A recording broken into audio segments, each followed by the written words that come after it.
let's call this meeting to order at 6:06 p.m. And who has the list for our invocation?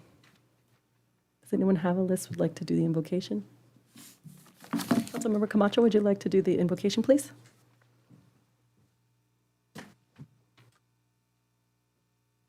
Mayor Pro Tem, can you do the flag salute? Thank you. Yes. City Clerk, can you please have our roll call? Councilmember Elias. Here. Councilmember Camacho. Here. Councilmember Lara. Here. Mayor Pro Tem Lutz. Here. Mayor Dr. Sanchez. Here. All present. Thank you. We'll begin with the invocation.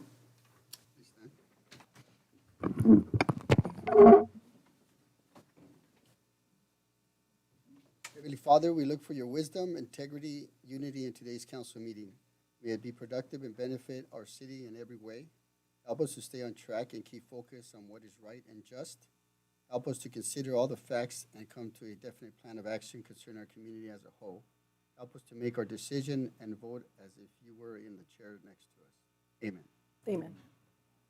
If we can all face the flag, place your right hand over your heart. I pledge allegiance to the flag of the United States of America and to the republic for which it stands, one nation, under God, indivisible, with liberty and justice for all.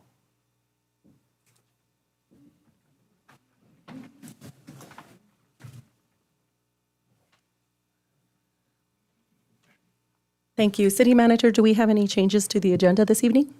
Yes, Mayor, I'm continuing item number 12.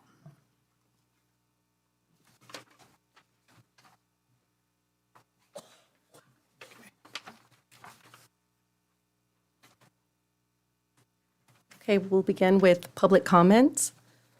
We have received one email from Mr. Jose Sanchez.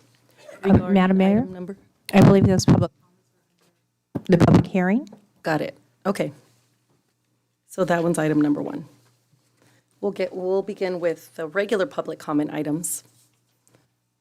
First, we will call up Mario Rosas. Mario Rosas regarding street repairs. No, not present. Okay, how about Joanna Rosas? None, okay. Okay, Lauren Talbot regarding our, okay, go ahead. Mario Rosas, no? Lauren Talbot regarding our library updates. Good evening, Honorable Mayor and members of the City Council. My name is Lauren Talbot, and I'm the Community Library Manager at Pico Rivera Library and Rivera Library. Here are our library updates for November. We have a fantastic program for kids ages 5 to 12, Fall in Love with Owls, where kids will learn how to search the library's digital resources to learn about owls. We'll share and read books featuring them, and kids will make owl-inspired crafts to take home or share. This program will be on Tuesday, November 8th at 4:30 p.m. at the Pico Rivera Library. Teens and tweens are invited to attend our Tallest Tower Challenge on Thursday, November 10th at 4 p.m. at the Pico Rivera Library to learn the basics of civil engineering and to test their problem-solving skills by using different materials to see who can build the tallest tower. Both libraries will be closed on Friday, November 11th for Veterans Day. Thank you. Thank you. Okay, this evening we have Maria Camacho.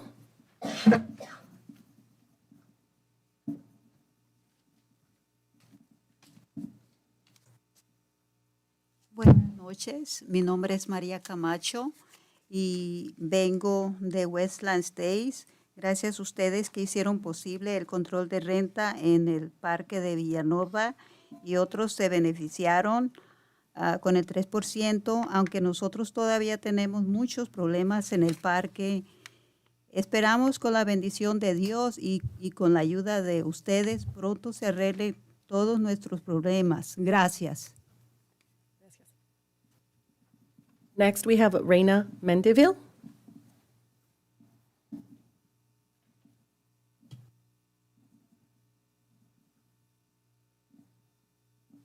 Buenas tardes a nuestros representantes de esta comunidad de Pico Rivera. Mi nombre es Reina Mendívil. Vengo representando a la comunidad de Río Vista Mobile Homes. Gracias por el apoyo de aprobación del control de renta, porque esto afecta enormemente a cada una de las familias que habitamos en estos parques, a todas nuestras familias, y también les agradecemos por todo ese arduo trabajo que continúan haciendo para que todo esto quede bien cimentado, y cuentan con todo nuestro apoyo. Quedamos en deuda con ustedes para continuarlos también apoyando. Gracias. Gracias. Next we have Amelia Rojo.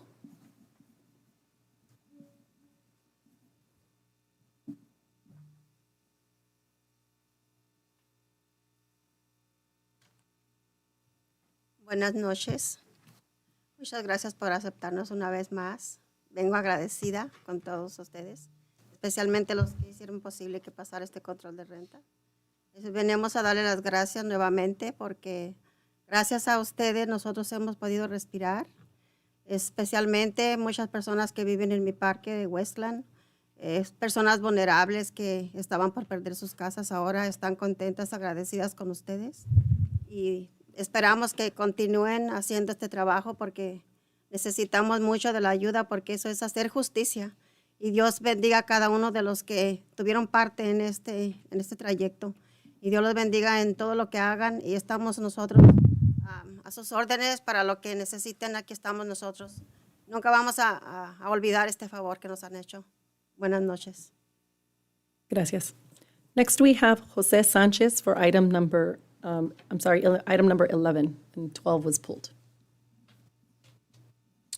Mayor, council members, I'm encouraging to have the council reject item 11.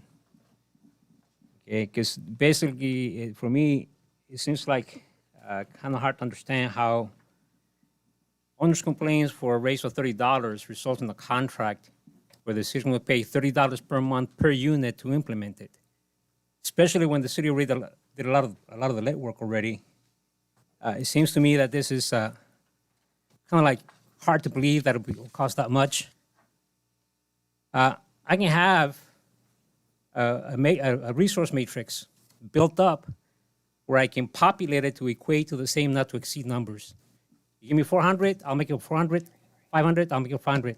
Any project manager is able to fill this matrix with a number of hours, the resources to allocate to the exact number that you're providing here. So this $30 per unit per month as an implementation cost is nonsense. I thought it was a prank, and it should be sent back, re-scrub it, come back with the minimum cost, because this cannot be. I understand what the renters are going through. I'm all for that, but this right here is just, it has to be a prank. It can't be real. Thank you. Thank you. We did receive your email correspondence as well. Thank you. Next, I'd like to call up Edgar Estrada.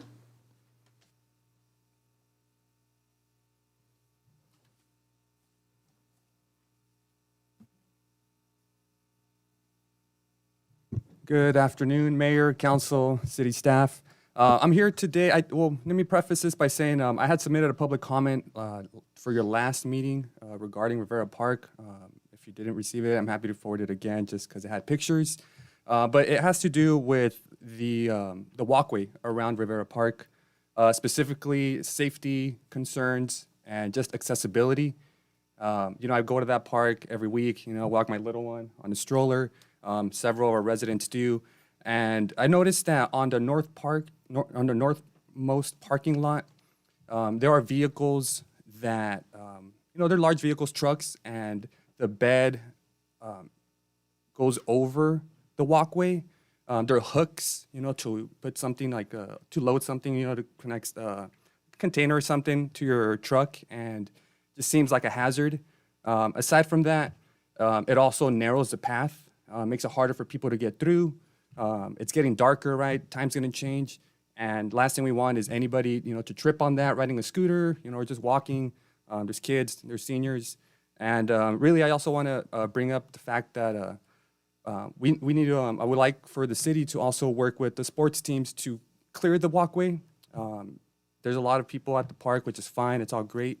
But sometimes it can be a little too much. And I'll speak for myself and a few others that I've spoken to at the park that it creates a hazard, or people don't want to tell people, hey, can you please clear the walkway? Like, everybody wants to live peacefully. So there's crowding, and all I ask is if the city can just notify the sports teams, like, hey, please clear the walkway. We want to make it safe and accessible to everyone. And also, I did in my email point out that there were brushes that were overgrown. I did notice in the last 2 weeks that those bushes have now been trimmed. So I want to acknowledge the work that Public Works did do on that.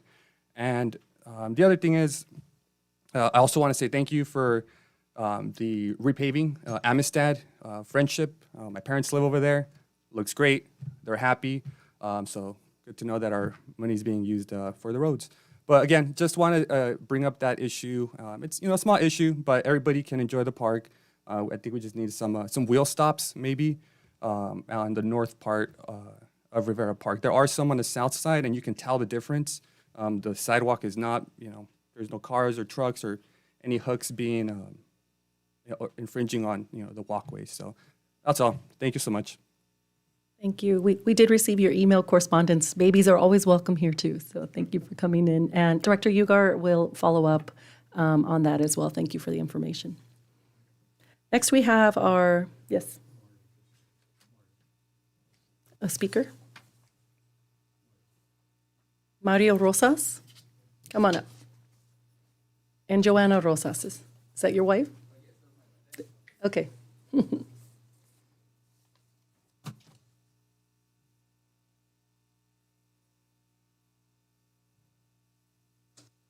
Hello, everyone. My name is Mario Rosas. Thank you for having me. Thank you, Mr. Manager, for everything that you've been repaving the streets, my Lindsay Street and Lehman Avenue. We like it. We love it. Unfortunately, I have a situation that I reported with a tree on the sidewalk. I don't know, maybe we can at some time talk about it to see if we can get that fixed. That's the only thing left on Lehman Avenue. Thank you. Mr. Raul, can I have a question for you, please? I'm very interested in a topic about the tax thing. I would like to know more about how you gonna lower the tax for our city. Because I was making on my mind, like, if we deduct the tax, we're gonna have to let go a big amount of money, which means sometimes affecting areas, like letting some of our people or workers go, or I don't know if but times are getting very tough. Like, we need all these workers. I would like to know, like, what's the plan of deducting the taxes? Because I've been, like, working without my mind over and over, and every time that I see you, I wanted to ask you, but today I was like, you know what? I got to bring it up because it will be affected, like, as a city. Like, I don't see the angle. I don't know if you can explain to me a little bit so I can. I'm a little dumb, so please go easy on me. But I would like to know a little bit about the fact. Basically, that's my thing today. Thank you. Thank you. Thank you. And we have Joanna Rosas.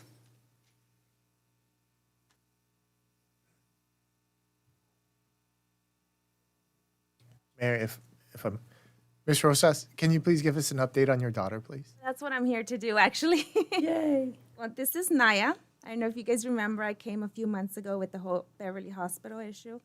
And as far as how to get her to her hospital that she needs to go to, the ambulance, the whole situation. Of course, Beverly Hospital is going to take a long time to correct their mistakes and stuff that they've been doing. But as far as transportation goes, Mr. Lara was able to explain a little bit how the ambulances work and all this whole thing. But I just wanted basically to give you guys good news that Naya, she just had her scans done and she's clear from cancer. Yay. So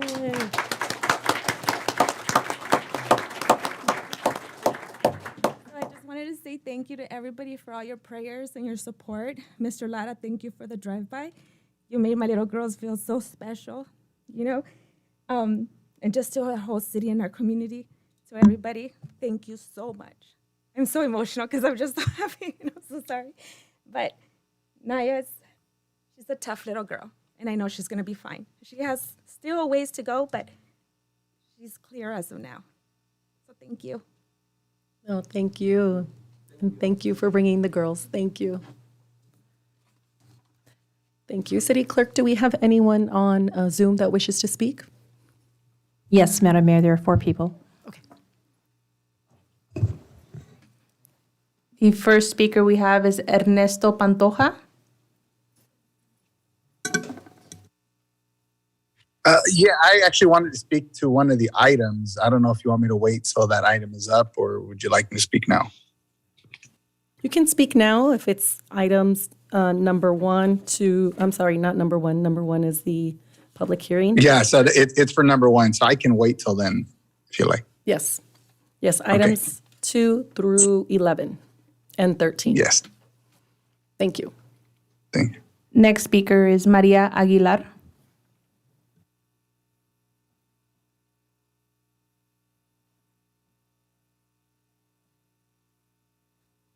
Maria Aguilar?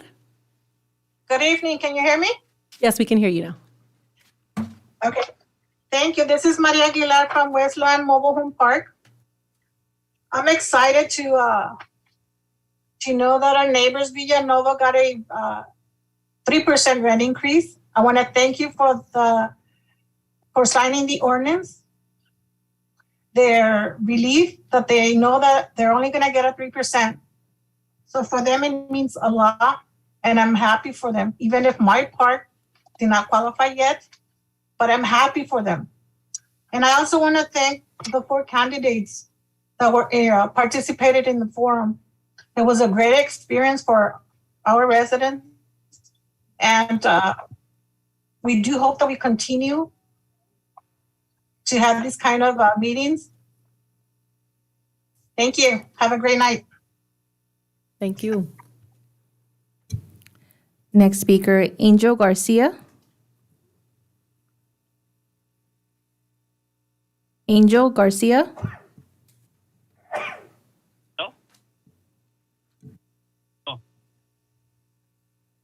I hear something Hello? very low. Yes, we can hear you now. Hear me? Yes.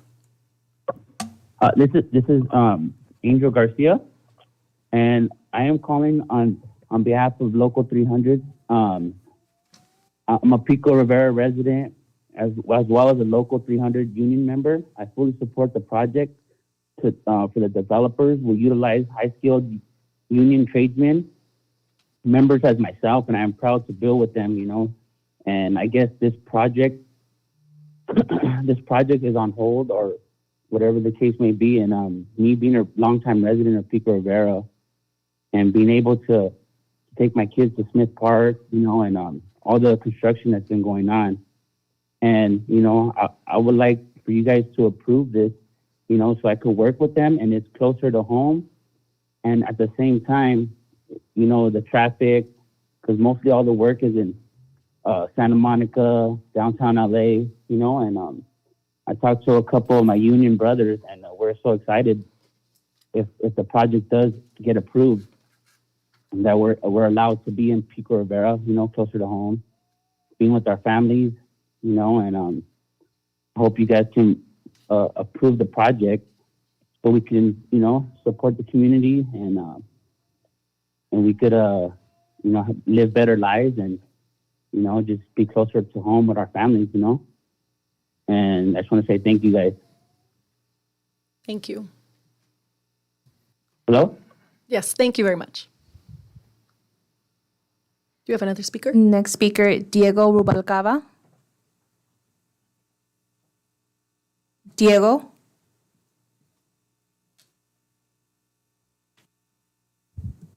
Yes, can you hear me now? Yes, we can hear you. Go ahead. Yes. Regarding item 11, I had 2 points to share for the council's consideration. First, I just wanted to summarize my comments from 2 weeks ago. RSG is proposing many good services, but the only essential task is task 2.2 for as-needed review of special applications the city may receive. And it's important to note that I believe the city hasn't received any such applications yet. So, we may not have any expenses under this category if we don't receive any of these types of applications. Second, I just wanted to give a rough estimate of how much the ordinance has already saved money for Pico Rivera residents. If you consider about 200 of the city's 405 spaces are currently eligible, with a typical monthly rent of $800 per space per month. And if you assume they used to get, say, 5% increases, and now they're regulated to 3% maximum, that's a savings of $16 per month, or $192 per year. And if you multiply that over all the spaces, that's about $40,000 citywide per year. And I know if you compare that to the potential costs before you today, it may seem like rent control is inefficient. However, keep in mind that if the city were to simply reimburse spaces for rent they pay to their the landowners, that doesn't do anything to stop the landowners from increasing rent. Also, keep in mind that the savings would grow exponentially, and exponentially simply means in proportion to the current amount. So starting out small, but getting bigger. So the savings will be much higher exponentially in the future. And also, as Maria mentioned and others have mentioned, once state laws go into effect on January 1st, 2025, almost all of the spaces in Pico Rivera could benefit. So just wanted to share those 2 points, and thank you for your time. Thank you. Do we have any other speakers? None. Okay, thank you. That concludes our public comment. Next, we're going to go into public hearing, item number 1, for conditional use permit number 747, zone reclassification number 326, general plan amendment number 58, tentative parcel map number 83251, to construct a warehouse and print shop on a 19.6 acre site located at the southwest quadrant of Beverly Boulevard and the 605 freeway. So I'd like to open the public hearing. And I do believe we have speakers here, aren't we? Madam Mayor, I believe there's a staff report that's going to be presented. Then after the staff report, it would be appropriate to receive testimony from the applicant and those in favor of the project. And then after that is concluded, then to receive testimony from those in opposition to the project. And then after that, the applicant can come back and provide a brief rebuttal. So at this time, it's appropriate to receive staff's report. Let's open up for a report. Good evening, Honorable Mayor and members of the City Council. My name is Hector Hernandez, Senior Planner with the Planning Division. This public hearing is for the proposed warehouse building along with a print shop facility which requires a conditional use permit, a tentative parcel map to merge 7 properties into 1 parcel, a zone reclassification to rezone a former railroad connection that once traveled through the project site, and a general plan amendment. The project is located south of Beverly Boulevard between the 605 freeway and the San Gabriel River in the city's industrial plan development and public facilities zones. The project site is 19 acres in area, and the applicant is proposing to build a 358,000 square foot warehouse building and a 2,500 square foot print shop facility. The development would include 422 parking stalls and nearly 86,000 square feet of landscaping. This aerial image of the project site was taken in 1928. The San Gabriel River is shown in light blue, and the Union Pacific Railroad tracks are indicated with a red dashed line. The site was used for agricultural purposes from the 1920s until the 1950s. Shortly after this time period, the 605 freeway was constructed between 1964 and 1966. The project area is shown in yellow, and the former railroad tracks that were previously used by Union Pacific are shown in dark blue. This is the area that is proposed to be rezoned from public facility to industrial plan development so that zoning is consistent throughout the project area. Previous applications include 2 separate proposals to develop the site with a card casino, which did not get approved by voters in 1993 and again in 1995. In 2013, City Ventures submitted an application to develop the site with 114 residential units. However, a bridge connection to Beverly Boulevard was not proposed by the developer. As a result, the project did not go to public hearing due to limitations with accessibility. This is an aerial rendering of the site with the project area shown in yellow, followed by the proposed bridge that would connect the site with Beverly Boulevard. The proposed location for a 3-way traffic signal is shown with a yellow cloud. Pioneer Boulevard is shown on the left side of the screen and would be used for 16 weeks in order to provide access for personnel and materials to construct the new bridge near Beverly Boulevard. The former heavy rail bridge is shown over the 605 freeway, followed by a solid green line that would extend the Greenway Trail across the former heavy rail bridge over the 605 freeway and through the project site and connect with the San Gabriel River Trail in a separate project.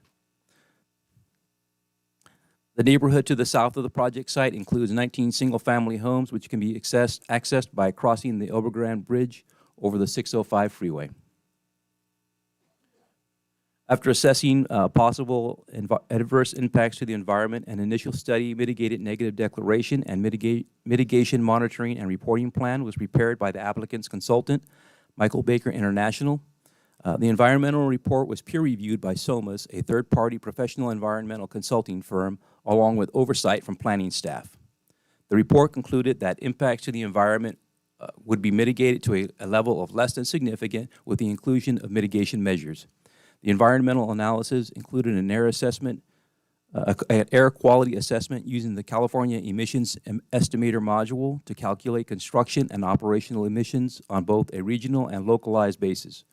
The air quality assessment concluded with emission levels that do not exceed the California Environmental Quality Act significant thresholds for the area, as determined by the South Coast Air Quality Management District. A site-specific traffic impact analysis was prepared by Michael Baker International and is included in the environmental report. The traffic impact analysis was reviewed and approved by the city's traffic engineer. According to the traffic report, the project could generate up to 808 total vehicle trips, with the majority of these trips generating from the 605 freeway.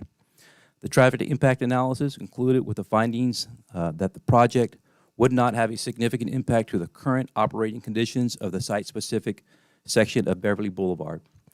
And just to be clear, that number of 808 total vehicle trips, that includes 404 in and 404 out. This slide here shows a conceptual rendering of the intersection that would be designed at the ingress egress to the site. The main thoroughfare going through the screen is Beverly Boulevard. To the right is Pico Rivera. To the left is Whittier Boulevard. Outgoing traffic is being shown with the green lines there, and the ingoing traffic is shown with the blue lines. There is a traffic signal that is shown in the center of the screen. This is a 3-way traffic signal.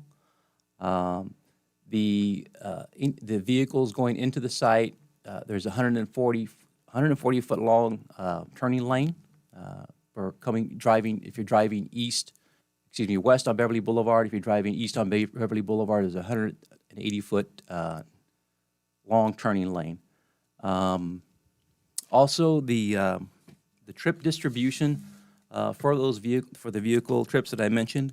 I just want to provide a little bit of a breakdown as to the vehicles, the types of vehicles that would go in there.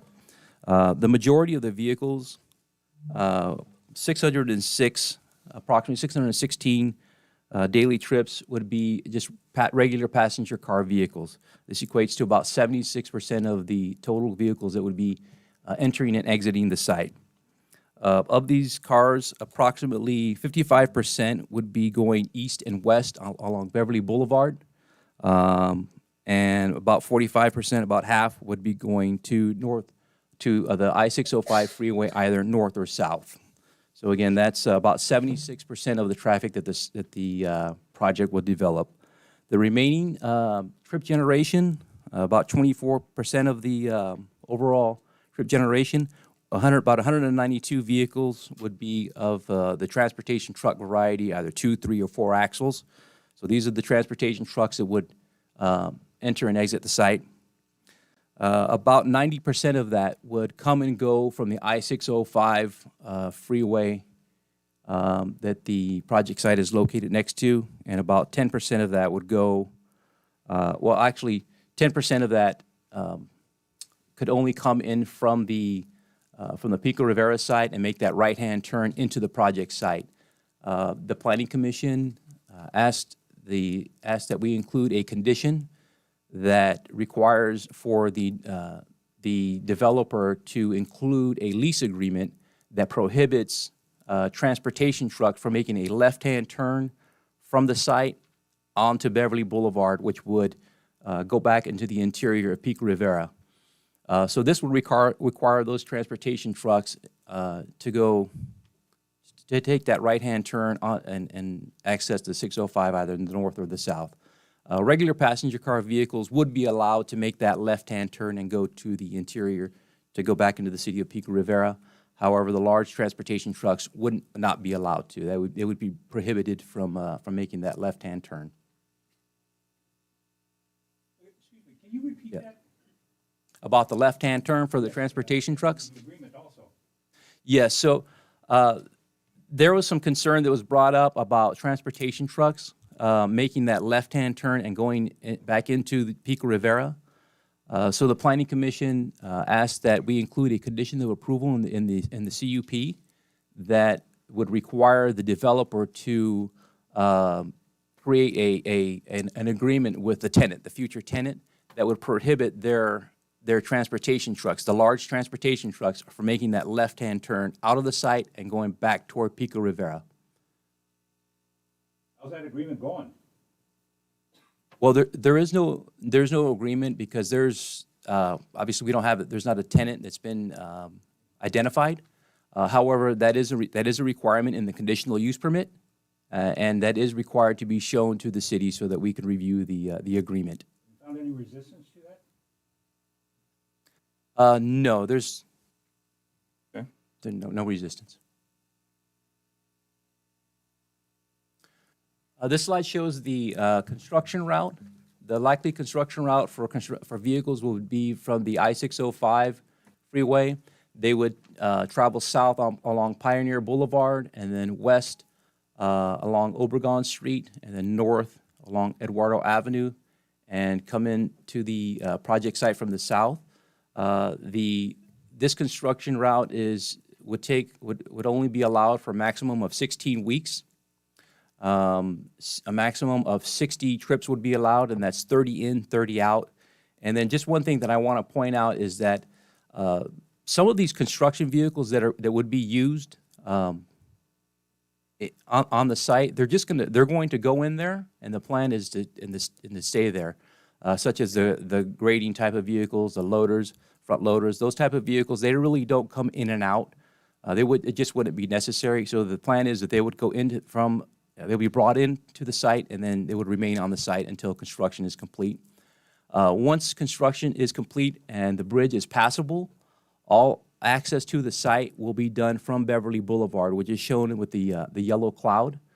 If the site were to be built out, access through Eduardo Avenue would be limited to only emergency responders. So there would be no employees going in through the south along Eduardo Avenue, or transportation vehicles. They wouldn't be allowed. And this is also listed as a condition of approval in the CUP. Community outreach was done. The applicant during those COVID months did 2 Zoom events on February 8th and 11th. They hand-delivered 35 letters in English and Spanish. They had 16 in attendance on the Zoom meeting. And then if the area on the right, if you look at those images, you see the little, I'm not sure if you can see the numbers, but they hand-delivered their letters to those immediate areas just south of Eduardo and that neighborhood just before you cross over the 605 freeway. The city did one in-person event on July 27th. We sent out 313 mail-outs in English and Spanish, and we had 7 in attendance.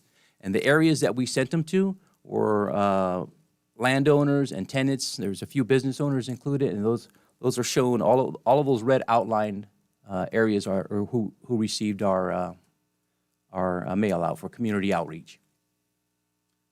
Comments from virtual outreach. Some comments were made that some residents were kind of happy to see the blighted conditions would be eliminated and the property would be maintained.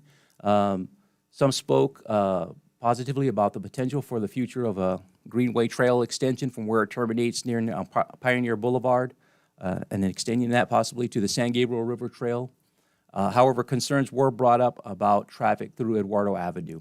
But just to emphasize that the traffic through Eduardo is limited to 16 weeks and only during the construction of that bridge from Beverly Boulevard.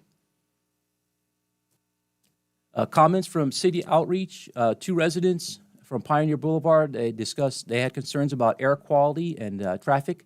A local business owner had concerns about traffic in the vicinity of the access site to the project right there on Beverly Boulevard. Some of the public comments that were received during the Planning Commission, we received verbal comments, again, pertaining to air quality, traffic along Eduardo, and traffic along Rosemead Boulevard. I received an email from the Department of Transportation to make sure that we coordinate the traffic signal with Caltrans. We also received a letter from Teamsters Local Union number 396. They were concerned about an e-commerce facility, which that is not this project. E-commerce, we do have land use for that. They're listed as a parcel hub or fulfillment center in our municipal code. However, those are limited to the industrial general zone. This is zone industrial plan development. So this zone does not include the land use for e-commerce or parcel hub or fulfillment center, as we have them listed in our zoning code. So the project was not studied for that. It was studied for warehouse distribution, and then also the print shop facility. During the city council public noticing, we received 1 verbal comment. The resident had concerns about access through Eduardo Avenue. We had a brief discussion. I let them know that the same information that I'm letting you know, they would be limited to 16 weeks. After that, it's going to be that access through Eduardo would be limited only to emergency responders, and employees and transportation trucks would be prohibited from entering that site. After our conversation, he seemed pretty neutral about the project. I just want to go over a few slides that show the current conditions of the project site. This is the former heavy rail bridge that comes. It leads into the project site from the other side of the 605 freeway. As you can see, it's got a lot of graffiti on it from time to time. We have made a request to the applicant to make sure that they get that taken care of, and they should have that taken care of before the end of the year. On the left, you see a homeless encampment. On the right side, you see some trash and debris, and everything that you're seeing is within the confines of the project area. This view is looking north from Eduardo Avenue. On the left side, you have dry vegetation. On the right side, we have some trash and debris. And here are some renderings of the project. This is a view looking south from Beverly Boulevard. So this is what you would see from Beverly Boulevard. This is looking south from the 605 freeway. Industrial warehouse there. This is the 2,500 square foot print shop facility. I'm not sure how visible this will be from Beverly Boulevard or the 605 warehouse, because it's kind of a small building and it's located on the interior of the lot. This is a view if you're standing on Beverly Boulevard. To the left is the project site. Right down the middle there is the Union Pacific Railroad tracks, and then to the right is the SCE Power Equipment, and then in the distance to the right is Pico Rivera. The applicant provided, staff asked the applicant to decorate the bridge a little bit. So I'm going to show you a few options that we presented to the Planning Commission. These might look kind of familiar because we got a little bit of inspiration from some of the overpasses that were recently built. This is one of the options that was shown to the Planning Commission. This is another option that was shown to the Planning Commission. It looks very similar to option 1. However, it has the etching there. I've got a little bit of a close-up there on the right side, vines and leaves. This is the third option that was shown to the Planning Commission. This might look familiar. This looks similar to the overpass, Passon's Overpass, just north of Slauson Avenue. And this is what the next one is what the Planning Commission selected. So it was option 1. This option has, as you can see, the Pico Rivera raised lettering with the backlights, and to the left is the city seal. And this is a close-up. You can see you can see the raised lettering, the backlighting, the city seal, wrought iron fencing on the top. I have a question about that. Yes. Who would see that? This would be visible from Beverly Boulevard. Pedestrians would definitely see it. If you look below, so those are the Union Pacific Railroad tracks. There's not going to be any trees or landscaping, but to the left and to the right, there will be some landscaping, some trees. So it'll be visible for pedestrians. And as far as passing vehicles, I believe as you merge for the 605 South from Beverly, right? Can you see that bridge there? From the 605 South? Jumping onto the 605 South from Beverly. Maybe. I think you might be able to see it from the 605 South. If you kind of look back, or if you're traveling northbound on the 605, you might be able to see the other side of the bridge. But staff asked that the bridge that it not look like just a big piece of metal. We asked that it decorate and look similar to some of the other overpasses that we have. Does that answer your question, Councilman? Yeah, it does. I don't know who would see that other than the sparse pedestrians on the Greenway Trail and the railroad conductor. So I'm a little adverse to make people do things that are not going to be seen. So my preference would be the other one where it coincides with Passon's, and it also reminds me of the Greenway Trail in Whittier where you have the leaves. But that's my preference. But nevertheless, continue. Thank you. This is an overview, a top view of the landscaping plan. As mentioned, approximately 86,000 square feet of the site would be landscaped. That includes 265 trees and a variety of ground cover and shrubs. Just one thing I want to point out, to the left of the screen is the southern property line, and then to the left of that is the residential neighborhood, Eduardo and Obregon Street there. Along that property line, the applicant is proposing a decorative block wall at 10 feet in height and 16 Afghan pines that would be planted along that property line as well, and I'll show those here in just a minute. The Afghan pines are shown on the left. I chose this slide because it also has a block wall behind it, so it would look very similar to that. They're proposing 24-inch box trees, so they would already be at a pretty mature height. They grow to about 25, 30 feet in height. I think it's a pretty good selection. I think the pine needles don't make as big of a mess as other trees that drop leaves, so I think it's a pretty good tree to go with. It'll provide an additional buffer between the one land use and the residential land use to the south. Shown in the middle is a pink trumpet tree. These would be visible from Beverly Boulevard. On the right is Brisbane box and fern pine. These would be visible from the 605 freeway. They're going to be all along that side of the warehouse building. The fern pine, I didn't show a picture of it. It looks very similar to Afghan pine. It just has a little bit more lower branches than the Afghan pine. This is the current view of Beverly Boulevard. Right now, we're looking southwest into the project site, and the distance is the 605 freeway. So this is what it currently looks like. And the applicant is proposing to provide landscaping on that southern side, which would include African sumac trees, Texas Ranger shrubs, and gold lantana ground cover.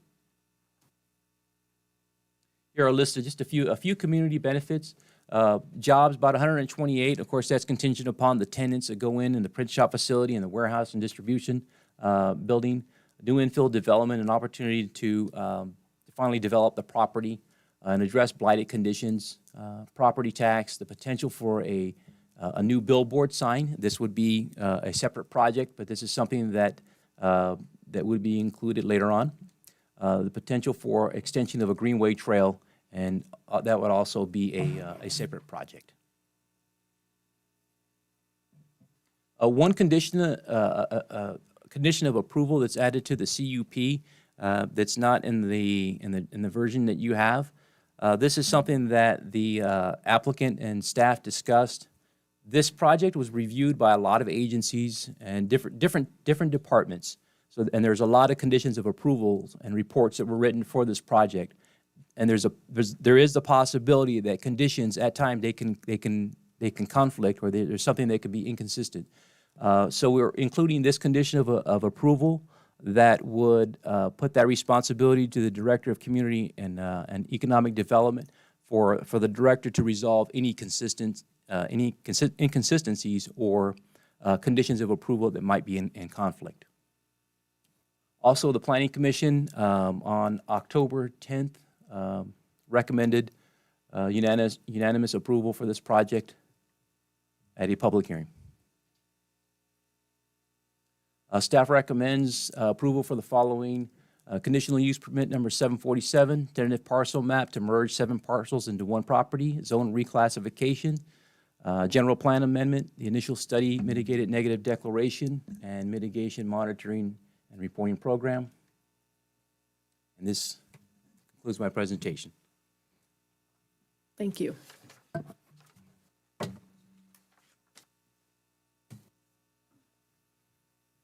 So With next, that, Madam Mayor, it would be appropriate to ask the applicant if they wish to have themselves or a representative come forward to address the City Council.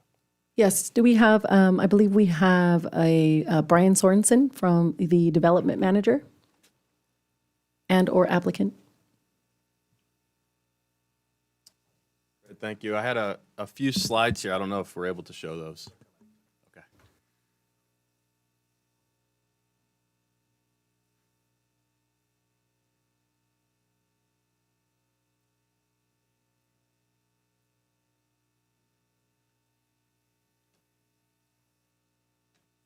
Excellent. I promised city staff I'd take under 3 minutes, so I'll be swift with my comments. I only selected 3 slides.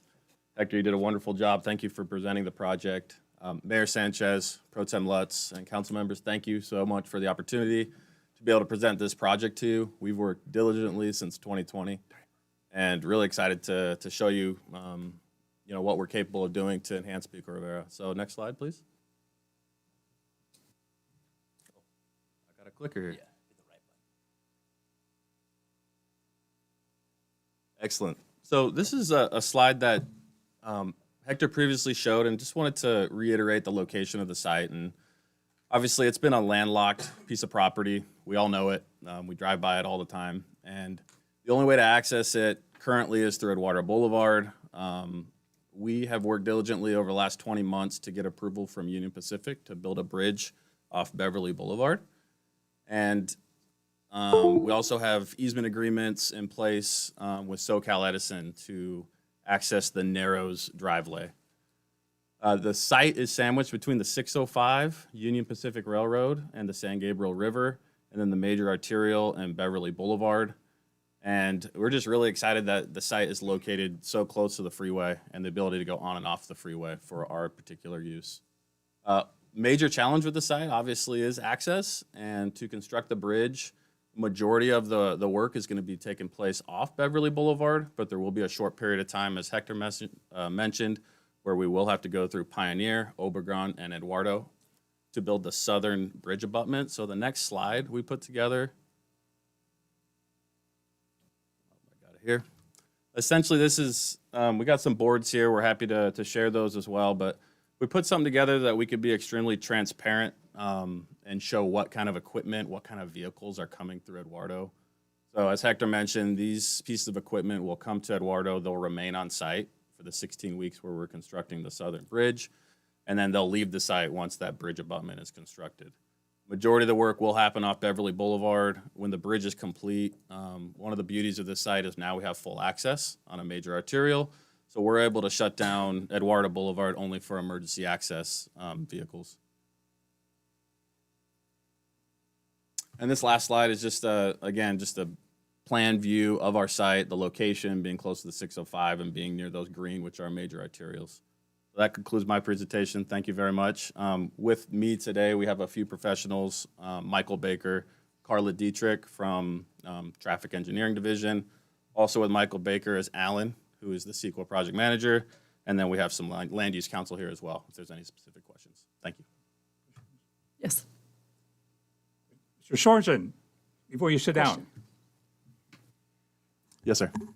I am not a big fan of warehouses in Pico Rivera. They don't yield the kind of job creation that I would expect. And also, the trucks create quite a problem with our roads and with the air pollution here. So I need for you to give me this assurance. 90% of the people that are going to be employed in this project better come from Pico Rivera.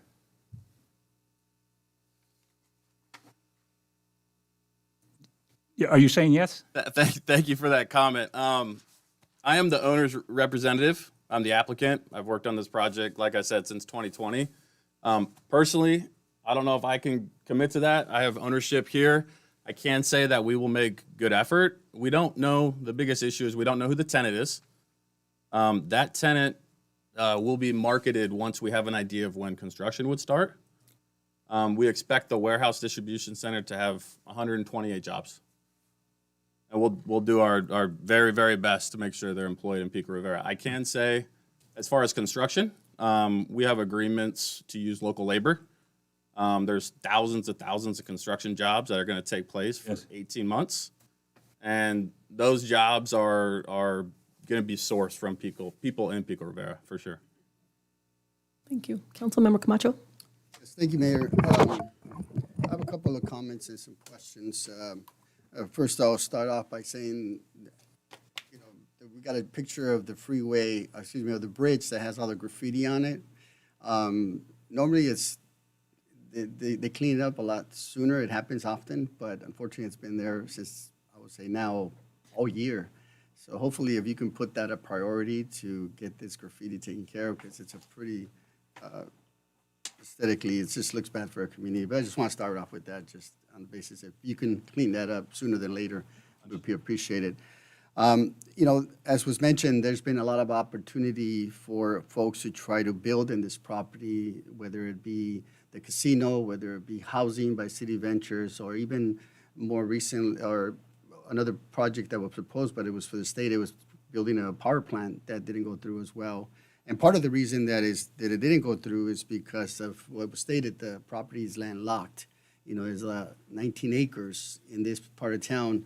There's been so much interest in that lot, but part of it, the challenge has been it's been landlocked, and most folks will recognize that nobody wants to build that bridge. But even if they did and they had the money to do so, having to go through all the agencies that you went through to get approval from the state, Caltrans, and the utility companies was a task in itself. So quite frankly, I've seen this process come forward and fail, come forward and fail, and congratulations for going through that process because it was very cumbersome. But in addition to that, as was stated, there will be jobs that will be created from this project. And I think for me, personally, I think the fact that there are jobs that will be available for our laborers is great.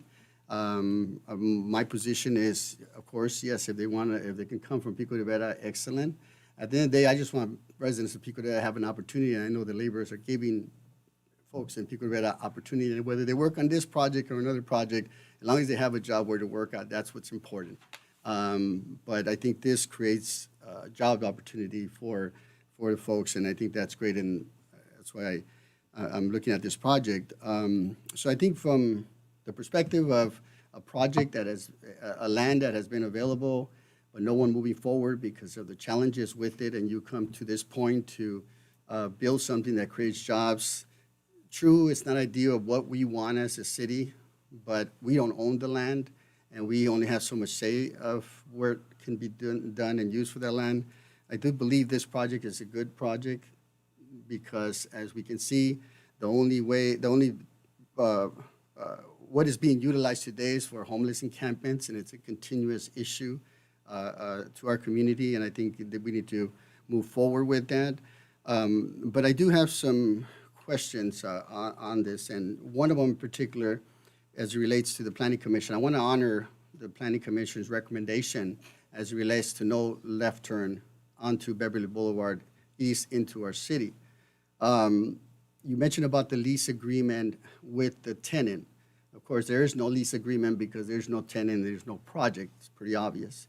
But this lease agreement, a condition to them, what is the repercussions if a tenant does begin to make a left turn pocket? Yeah, my thought on that is business license.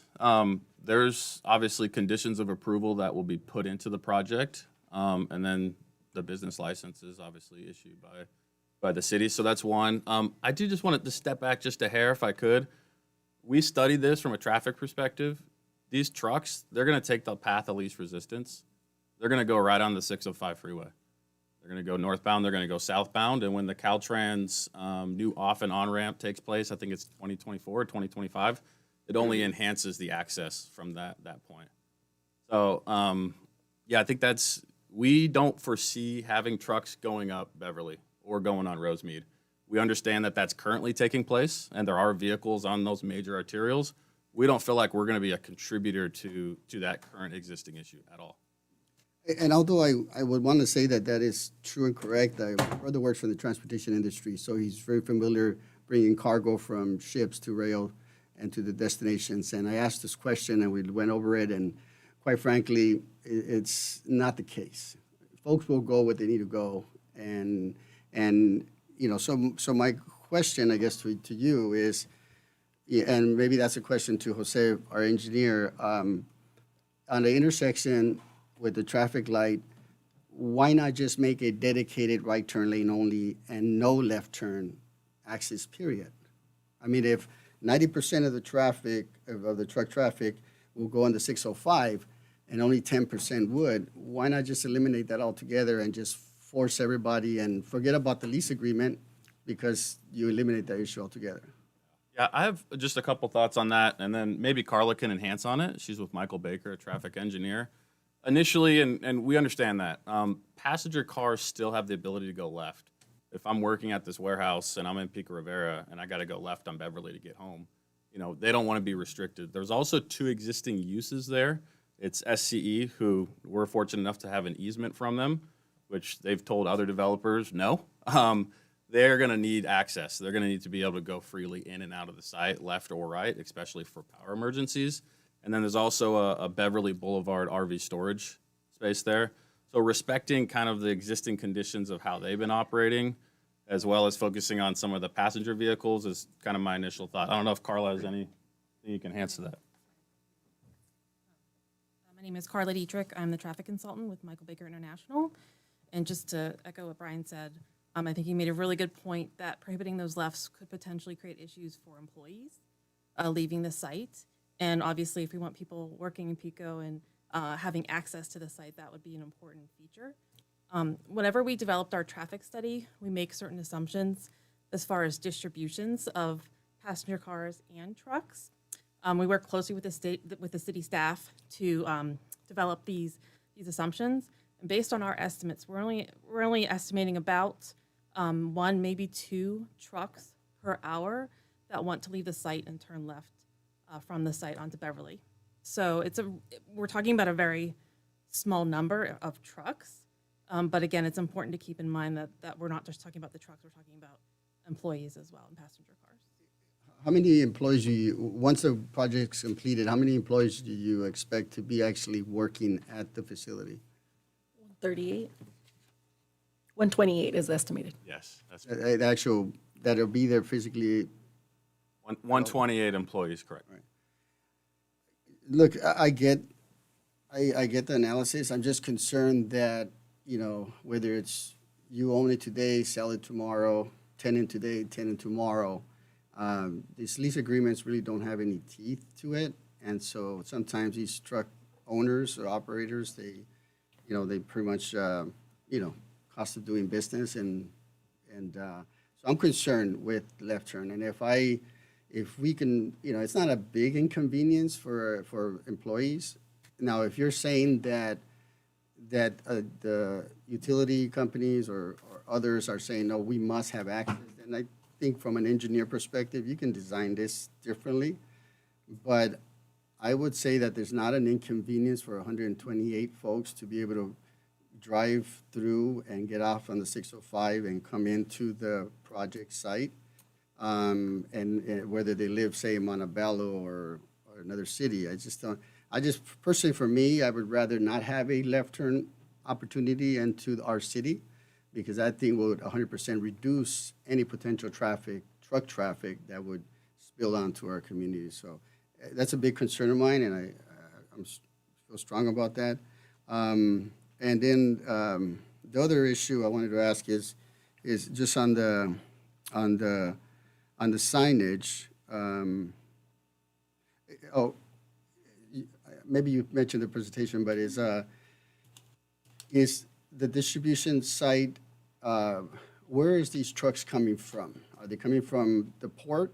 Are they coming from other locations? Or I know you don't have the tenant yet, but from what type of tenant you're looking for, you have an idea. Where would these be coming from?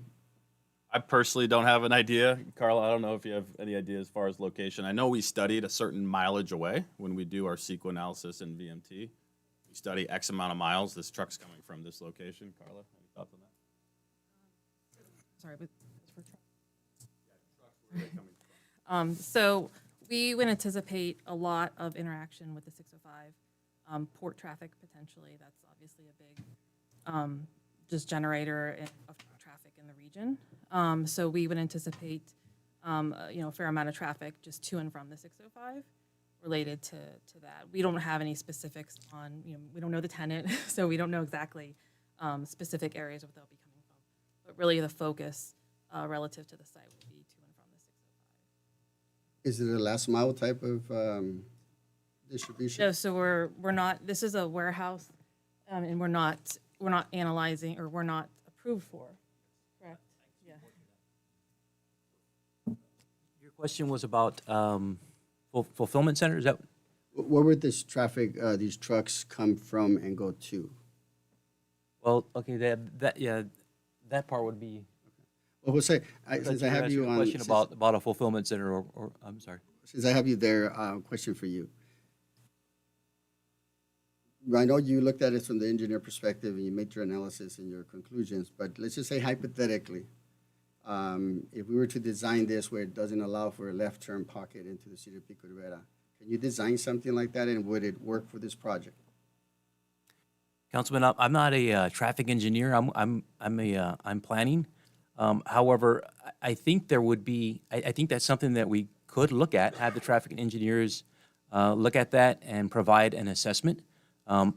However, I just think there would be some concerns about, as the applicant mentioned, about those users who are currently making that left turn, the RV park, the folks from the SCE Power that operate the power equipment in that area. But if that's something you feel strongly about, then I believe we could look into that and see what the pros and cons, weigh the pros and cons of that. I just want to be clear. I think this is a good project based on the fact that I've seen this land and the folks that have come here to propose development in this project. And I think it's going to, like I said, create jobs, both during construction and after, and it's great. But, but I'm concerned with the future traffic because we know what the 605 traffic is, and especially during peak hours. So human nature, you're going to choose the best route at that moment, right?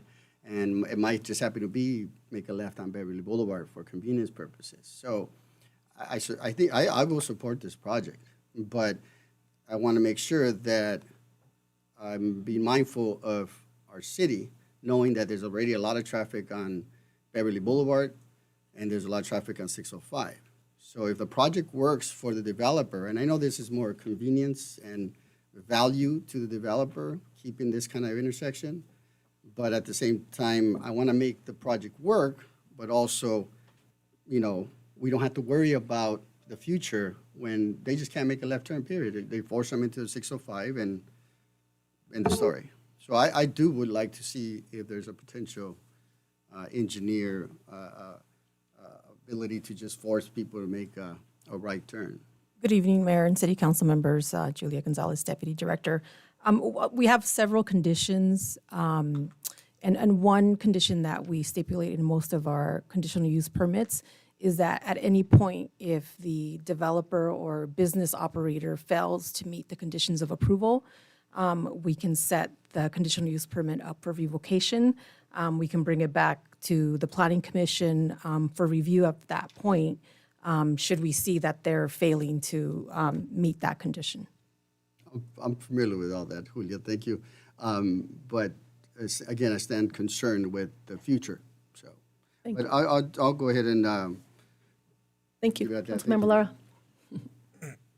Yeah, I just have some small questions first. Either Mr. Hernandez or the gentleman before us. I'm sorry, I forgot your last name. Brian Sorensen.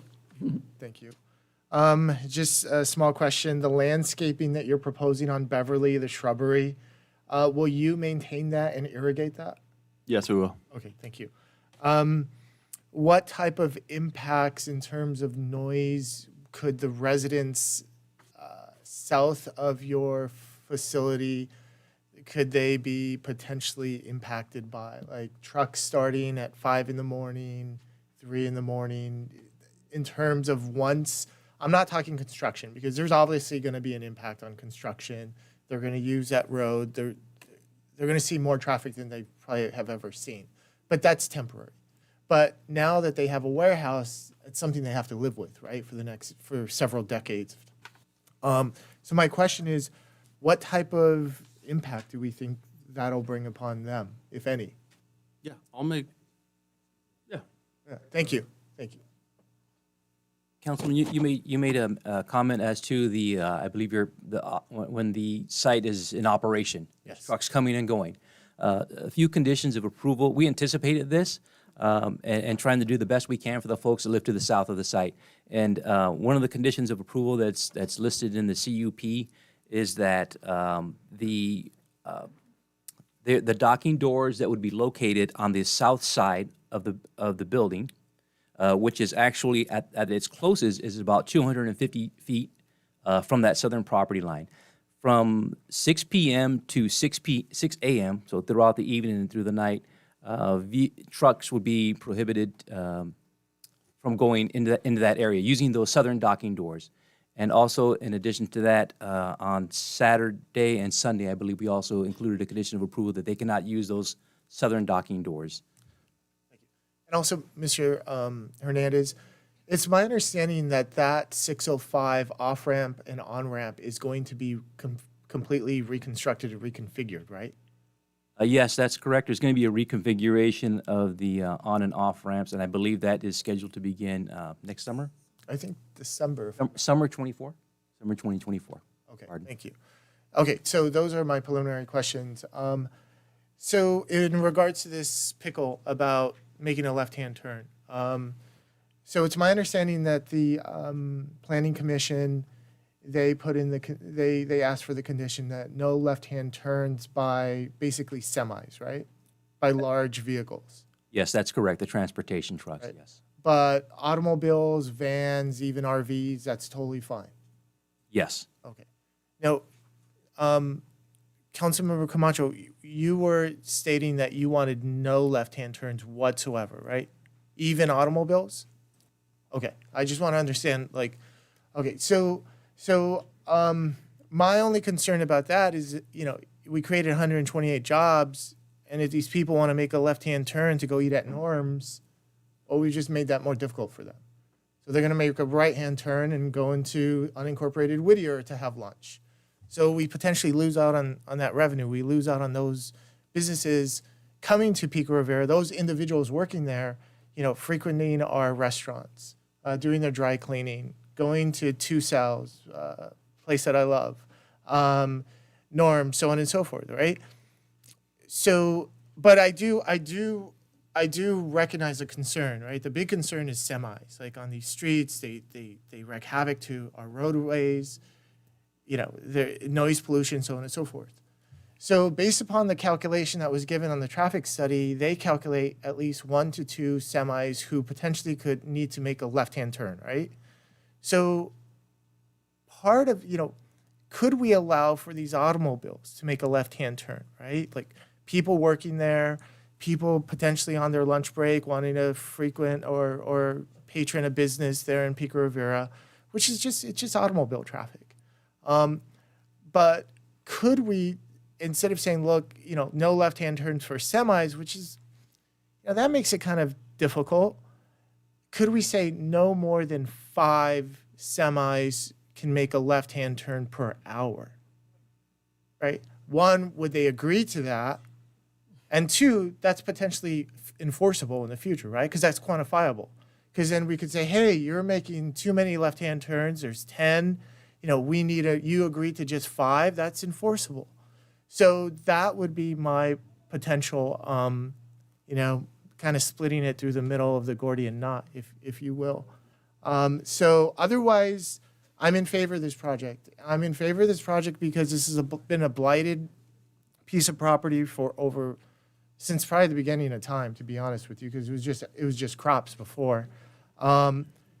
Furthermore, it's, you know, multiple developers have looked at this plot. These gentlemen, this company bought it. They were willing to do the research.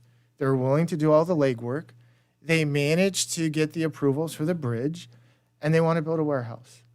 In addition to that, a small caveat, it adds some potential revenue for the city, right? Aside from the taxes, whatnot that we get, it's my understanding that they've allowed that billboard, the revenue off that will go to the city, correct? All right. And if I'm not mistaken, that's a few $100,000. That's, I think, do you know how much that is, Mr. Hernandez? I don't remember the exact number, but 6 figures does ring a bell going back. Yeah, I think, Councilmember, I think you know, you maybe talk about, but not only in that revenue, I think there was an understanding that we would be able to advertise local businesses from Pico Rivera off that billboard because it's a digital billboard, if I'm not mistaken. So anyway, I could go on about this project. I felt like I've done my due diligence. I've met the developer. I asked him questions exactly several months ago. I've done the reading. I drive by that site frequently. And that's basically about it. Thank you. Madam Mayor? Yes, I want to remind my council, we have 3 other gentlemen that are here for oral comment, so. Madam Mayor, yes, and to remind the council, this is a public hearing. We'll come back up to the council level. So I would suggest we go through the testimony of members of the public, and then we'll bring it back up to the council level. Yep. So. Are you okay with that? My turn, finally. Okay. Brief comments, please. Okay, great. Brian, thank you for giving the presentation. Mr. Hernandez, thank you for the presentation. I know you guys went through hoops trying to get that bridge built, working with the railroad and SCE. No one was able to accomplish it. And so my hat's off to you because you were able to accomplish that. I do appreciate that. Not the most ideal project when I think about the vision of our community into the future, and I know I've expressed my opinion to you. I spoke about wanting to do housing there for ownership. long-term vision for the community, more residents that build roots in there, will naturally bring in better restaurants and better stores like the community members always ask us to bring for them. But at the end of the day, it is the applicant's property and the applicant's prerogative to put whatever use they'd like to, as long as the planning commission approves it and us, the council, do as well. But with that said, if we tonight approve this, why is it that we are not approving the opportunity to do point of sale? That's probably for Mr. Hernandez. And for the fact that I'm looking to make additional sales tax rather than just simply property tax, because that's really the only money that the city's going to see is property tax, and maybe a couple $100,000 from the billboard, and that's it. I'm just trying to see how we can make it more of a win for the community, for the residents of Pico Rivera, and not just one-sided for the applicant. Understood and fair question, and we've talked about this. Point of sales was desired. E-commerce was a huge discussion point. Unfortunately, e-commerce brought a lot more traffic. The current zoning of the site wasn't zoned properly for e-commerce, and none of it was studied in the MND. That was kind of the initial response. As far as point of sales, I do think there is opportunity for point of sales within distribution and warehouse.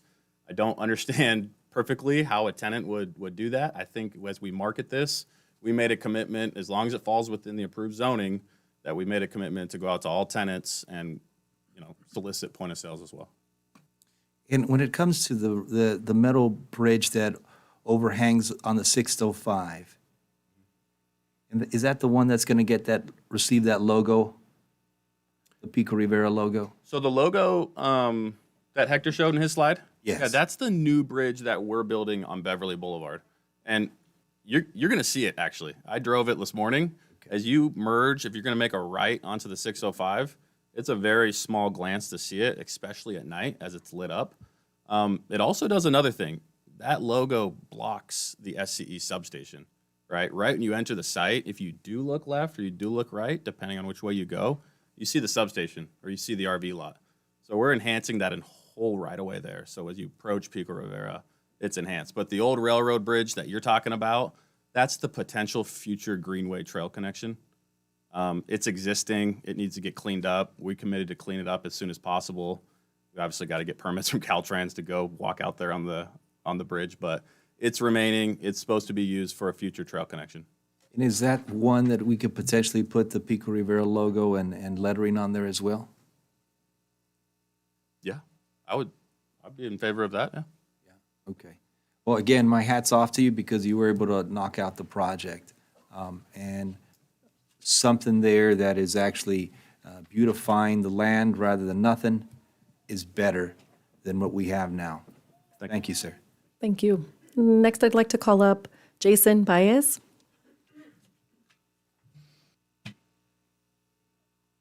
Honorable Council, thank you so much for giving me the opportunity to speak tonight. My name is Jason Baez, and I'm a proud member of Labor's Local 300. Like most who grew up here, I grew up close by. I got caught up with the bad crowds that were around here and ended up spending 20 years of my life in prison. When I finally realized that I needed to give my wife and beautiful children much more, the first thing I needed was a job, but not only a job, a career. When I started knocking at doors, unfortunately, I still had gang tattoos around my neck and face, and I just encountered one door slamming on me after another. That is until I knocked at the door of Labor's Local 300, who opened the door, embraced me, trained me, and because of projects like this, was able to send me out to work. Now, for as long as I can remember, that lot has been nothing more than a spot for people to shoot up, smoke drugs, and most of all, use the bathroom. It smells terrible over there at times, and children cannot play over there, and God forbid a woman walk through there. So this developer wants to come in and clean it up, make it accessible to our great law enforcement, and be able to patrol it and build a job center there that is not only an opportunity for the community, but a beautiful establishment. Man, I say we got blessed this day. Now, Honorable Council, I know that some of the jobs there may be on the lower end, but there will be manager positions, sales positions, and like everybody else, we all got to start somewhere. One job leads to the next. Also, mothers and fathers who have children in school, they tend to apply to jobs that are close to their children's schools, especially mothers. So we can be assured that there'll be a lot of residents from Pico, and most likely there'll be some people from Whittier, but that's okay. They're not that bad, right? So what I want to say is, this will open up opportunities for everyone in our community. And not only that, it'll generate revenue for the city. What a lot of people don't know is probably 85% of the money that comes in here goes straight back out in all different directions, leaving only about 15% to be spread thin for all the necessities that we need. Projects like this, establishments like this, will draw in more investors of new venues and housing and generate revenue so that we could use it for all the things we need, especially for the bottom of the list that we're never able to touch, like the visions for the city, community programs, parks and recreation. This is a win-win for everybody. Please, with all respect, consider all the good that it'll do for everybody as a whole. Thank you. Thank you. Next, we'll call up Ralph Velador.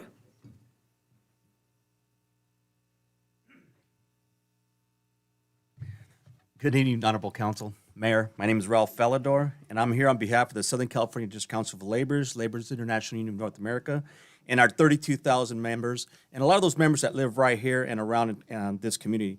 The project before you will bring in good-paying union jobs with benefits to our community during the construction phase. Many of our members are paying ultra-high gas prices just to get to work and have less to spend on their families. We have a grand opportunity today. This applicant is bringing in private money with zero liability on the tax base and putting people to work. Let me say that again. They're taking private money and infusing it right here in the community.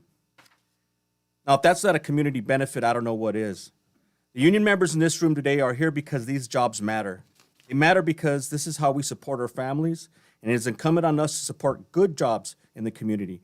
Not approving this today will leave a void in our community and have a devastating effect on families who depend on this work to support their families.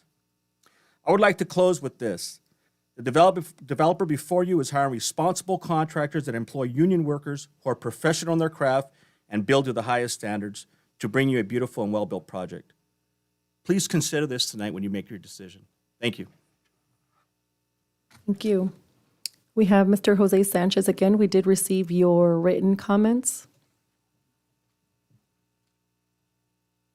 Yeah, I'm not totally against the project. I'm just against the way the traffic or the project is configured, such that you're gonna have traffic going not only left, but also right coming from the city, from the 60 freeway, down Roseman Boulevard, making a left turn or 3 left turn intersection, which is already reconfigure, and not even assessed under this particular study. All of those dangers are not assessed in this study. You have a park, you have an elementary school, you have the academy, North Academy, you have the Norms restaurant. All of those will be at risk because you have trucks coming and going from that site.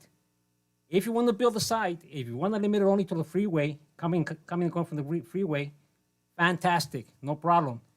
All of us talk about about the truckers, making the truck or the trucks coming from the freeway in and out, as it is, aspirational only. A trucker works by weight and by time. The heavier the load, the more profit. The shorter the time, the more profit. They all navigate based on apps. They can come from the port. They can come from Ontario, from any place else, into that site with no control going through the city. So if you want to build a project, fine with me. Put it in such a way that is physically restrained, so only the traffic goes into or out of the freeway and not into the city. Otherwise, you're going to risk the lives of people. You're going to have more health risks to the children from the park, from the school, from the academy, and making that left on the intersection. If you haven't been through it, try it out and see if we can make it. Thank you. Thank you. And I know we have one more gentleman, I haven't forgot about him on our Zoom communication. And Ernesto Pantoja? You have another card out there, I don't know if we should accept it. Yes, thank you. Good evening, Honorable Mayor, council members. My name is Ernesto Pantoja. I'm calling on behalf of the City of Rascon, Business Manager of Laborers Local 300, and our over 8,000 active and retired members that live in the Georgia Valley County, including the City of Pico Rivera. And I'm calling on behalf of this project, and we're asking you to humbly approve it. One of the things that a lot of people don't really realize, we all drive up and down these streets seeing construction projects and don't really pay attention to the faces that we see, the faces of those construction workers. Many of them are members.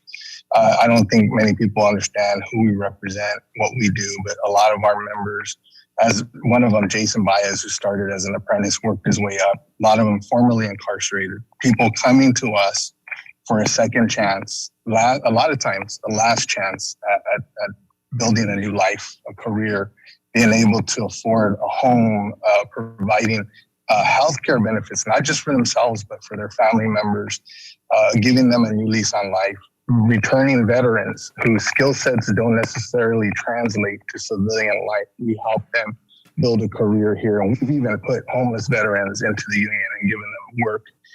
Females, one of the things we're trying to build up all the trades, but especially the laborers are females. Because a lot of them, don't want to go down the traditional route of college. So we offer so many different people, different types of opportunities, but these opportunities are career building, life changing. These are the people we're talking about. And we have developers, especially in the private sector, that are willing to sit down and partner with us and offer these opportunities to our people and to the residents of Pico Rivera. It's a testament. It's a testament to who they are and what they do and what we're trying to do for a lot of these individuals. So we ask you humbly to please support this project. Thank you. Thank you. Do we have any other on Zoom that would wish to speak? No? Thank you. We have one last one, Edgar Estrada. Hi, thanks again, Mayor, Council, staff. Edgar Estrada, I'm a commissioner with the Planning Commission. And I do want to ask that, it's funny or interesting that you brought up the conversation of right turn only. That was something that we did discuss on commission, and I was for. However, in the progress of the meeting, the commission, and I'll speak for myself, you could see by our votes, it was unanimous, but we thought it was a fair compromise to allow trucks to only go right and allow vehicles to go left. And I say that, right, just as mentioned, right, there are going to be some employees that live in Pico or Montebello. They're going to have to make a left. Fine, right? Let's not make life difficult for them. But in particular, trucks, we cannot afford more trucks going into the city. They're already going to be coming in. They already have access to come into the facility, going through our city. But when they leave the facility, they're going to have cargo. We don't know what's going to be in that cargo. They're going to go through, if they go left, they're going to go through North Park. They're going to pass by Durfee. And there's a lot of traffic there already. Not only that, but you got to think about the emissions that are going to be released. Manning Beef is already there, and they do already release emissions. It smells there sometimes. Like I said, my family lives there on that side of town. And sometimes it's unbearable. But, hey, they have a right to use that property. They're not violating AQMD standards. So, we got to live with that.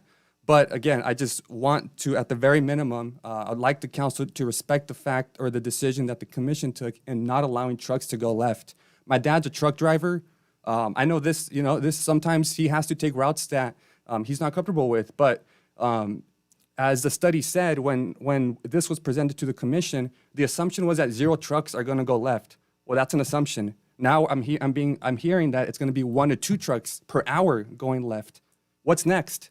Who's going to count how many trucks go left?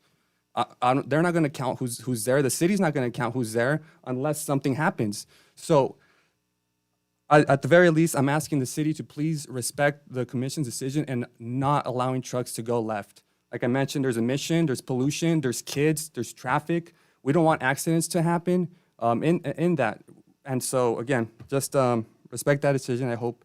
And the last thing I'll say is there was a condition for a break room.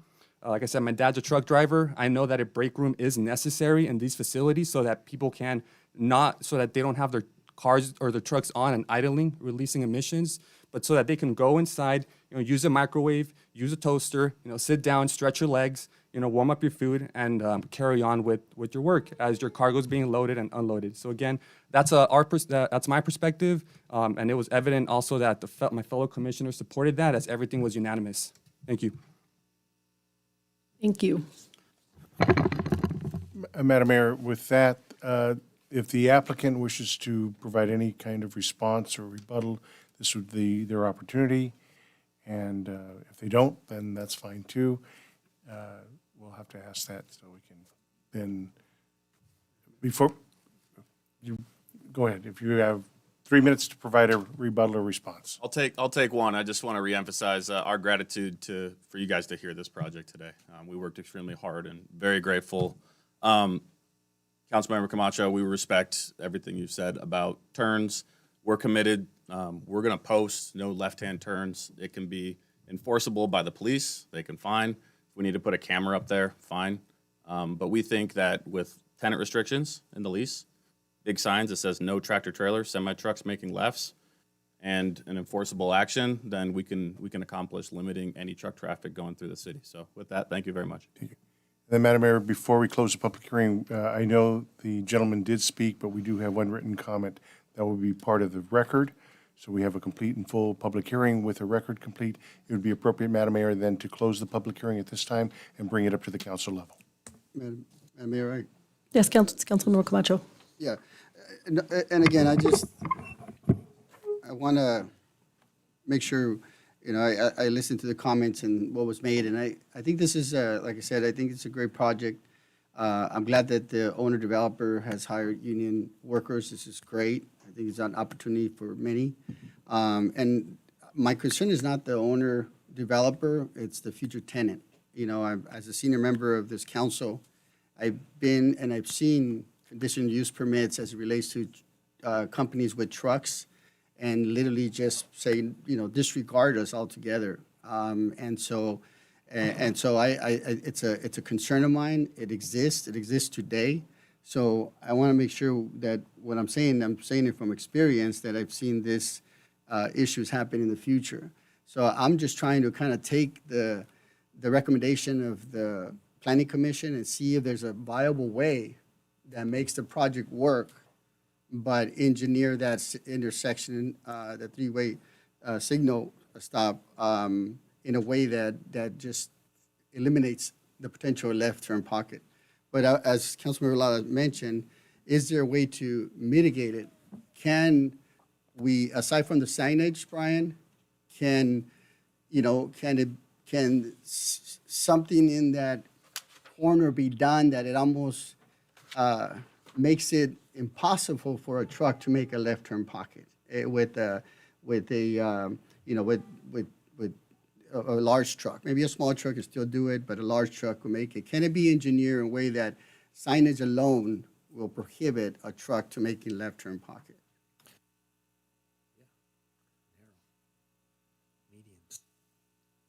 I think, obviously the traffic signal in that intersection's a concept. It's a condition that needs to go through plan check and studied. A physical barrier would be tough there. Obviously that would limit trucks, but then it would limit vehicles. I also think, we need to consider the emergency vehicles as well that may need to make a left out of there. So if we physically reduce or restrict emergency vehicles making a left, I know they can go wherever they want, but just a couple thoughts. And Councilmember Camacho, I think, truly with the limited amount of trucks that go there, we can enforce it. And I understand you're not worried about us as the owner applicant, future tenant, future owner, whatever it may be. But right now, I think that's probably the best we can do, and we can stand by enforcing it, putting it in conditions of approval.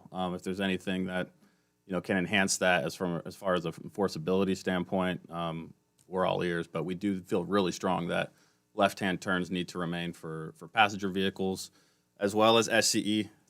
Last thing we need is to get our easement stripped from us that we currently have in place to go in that area. And if we tell SCE now they can't go left, it could be a very major issue for the access to the property. So those are my final thoughts on it. I wish I had a perfect answer, but that's kind of where we stand. Yeah, I mean, I know things can be engineered. Sure. And once they look at the land and everything's, not everything, but it's possible. City manager, do we have an engineer? We don't have an engineer, city engineer that can answer the question as to design at this moment? We do. Terry's on the line. He's a certified traffic engineer. So, but Madam Mayor, before we go too much further, I'm sorry to interrupt. I've just been informed that there are other members of the public that wish to address the council that did not turn in their card. So in order to make sure we follow due process procedures, we do need to give. If you is it have a right? yellow card regarding this public hearing item, have you turned it to the city clerk, please? Even if they have it, Madam Mayor, why don't Yeah, we you can just do come this, speak. if I may? How many people here wish to address this? So I see one, I see two, I see three, I see four. Okay, so why don't we start then? There will be 4 people who will be able to address the council, so that we have that opportunity. We'll start with the gentleman in the back, and you will have 3 minutes. Yes, you get 3 minutes. This will blink red when your time is up, and it tells you up there too. Thank you. Hello, my name's Isaac Lara. I was born and raised in Pico. I mostly had there's been tons of concerns about the right turn only lane, and you guys are doing a great job communicating and like doing the different pros and cons of that. I personally am in favor of the right turn only idea. But the other thing I was concerned about with this project in particular is the landscaping and the idea that this was, there's a lot of talk about how this being like a useless piece of land and it was bad and it was always bad. But before it was that, it was a San Gabriel River Valley. Oh, sorry, it was a San Gabriel River. And it's also part of that ecosystem. And one thing I was kind of concerned about, this is a very light in terms of the grander ideal of the city, I believe, but the landscaping proposed uses a lot of invasive plant species and non-natives that I think are non-conducive to the environment around that area. And I think that's just like a small thing I just wanted to make a comment about, is I'm just a little bit disappointed by, although the landscaping is better than what is currently there, it is not kind of show that there is a lot of thought put into creating a better river system and the actual environment surrounding the area. That was mostly my comment, and thank you. Thank you. Thank you for your I comment. believe the next speaker was the lady in the middle of the row. Please state your name for the record. Hello, everybody. I'm a resident of on Obregon Street. My name is Lisette Villalobos. My biggest concern on this project, which it sounds wonderful to have the warehouse built there because it will get rid of the empty lot, the homeless, the people that use that as their home day in and day out in the mornings. I see people walking on Eduardo Street to access that area at night, in the morning, going to work and coming home, and even later than that. My biggest concern really is the ingress and egress of the bridge on Eduardo Street. When you turn on Floral, you go right, it's Eduardo Street, this way, and then it's Obregon. When that bridge is compromised by cars that are parked here, cars that are parked here on this side, the trucks that are coming in and out to access for the 16 weeks that are gonna be in construction, that creates a problem. The emergency vehicles cannot squeeze through there. They barely squeeze through that bridge, let alone Eduardo and Obregon streets. They are very narrow streets with cars parked on each side. Most of us use our driveway when we can, but there's a lot of cars. My concern is, how long is it gonna be, the 16 weeks? 16 weeks sounds great, but we know that sometimes it goes more than that. How is that going to affect us? The incorporated area of Whittier, I hear nothing but how it's gonna benefit Pico Rivera. How is it gonna fit us, our tenants, the people that live in that community? We're gonna have the billboard that's gonna be built, that I heard about, which is electrical. Which way is it gonna face? Is it gonna face our community, or is it gonna face against the community? We need to know all these things. We want the project to go through, but we need some respect towards us that live in that area. And so far, I haven't heard anything that feeds us, that's gonna help us. So if you're gonna build that bridge, that project, which is fine, but we need somebody to address the issue of that bridge. It is a danger to have that the way it is, because I have a special needs son, okay? And he has support there. Something happens, I have to call an ambulance, it won't squeeze in. The fire truck doesn't fit through. We already had this issue in the past. So I'm just asking for your guys' assistance and help to also help us, the tenants that are part of the incorporated area of Whittier, and how is it going to affect us? Thank you. The next speaker was on the other side of the room. There were two hands that went up. Yes, please go to the podium. Step forward, please state your name for the record, and you would have 3 minutes. Hi, my name is Kevin Lay. The last name is spelled L-E.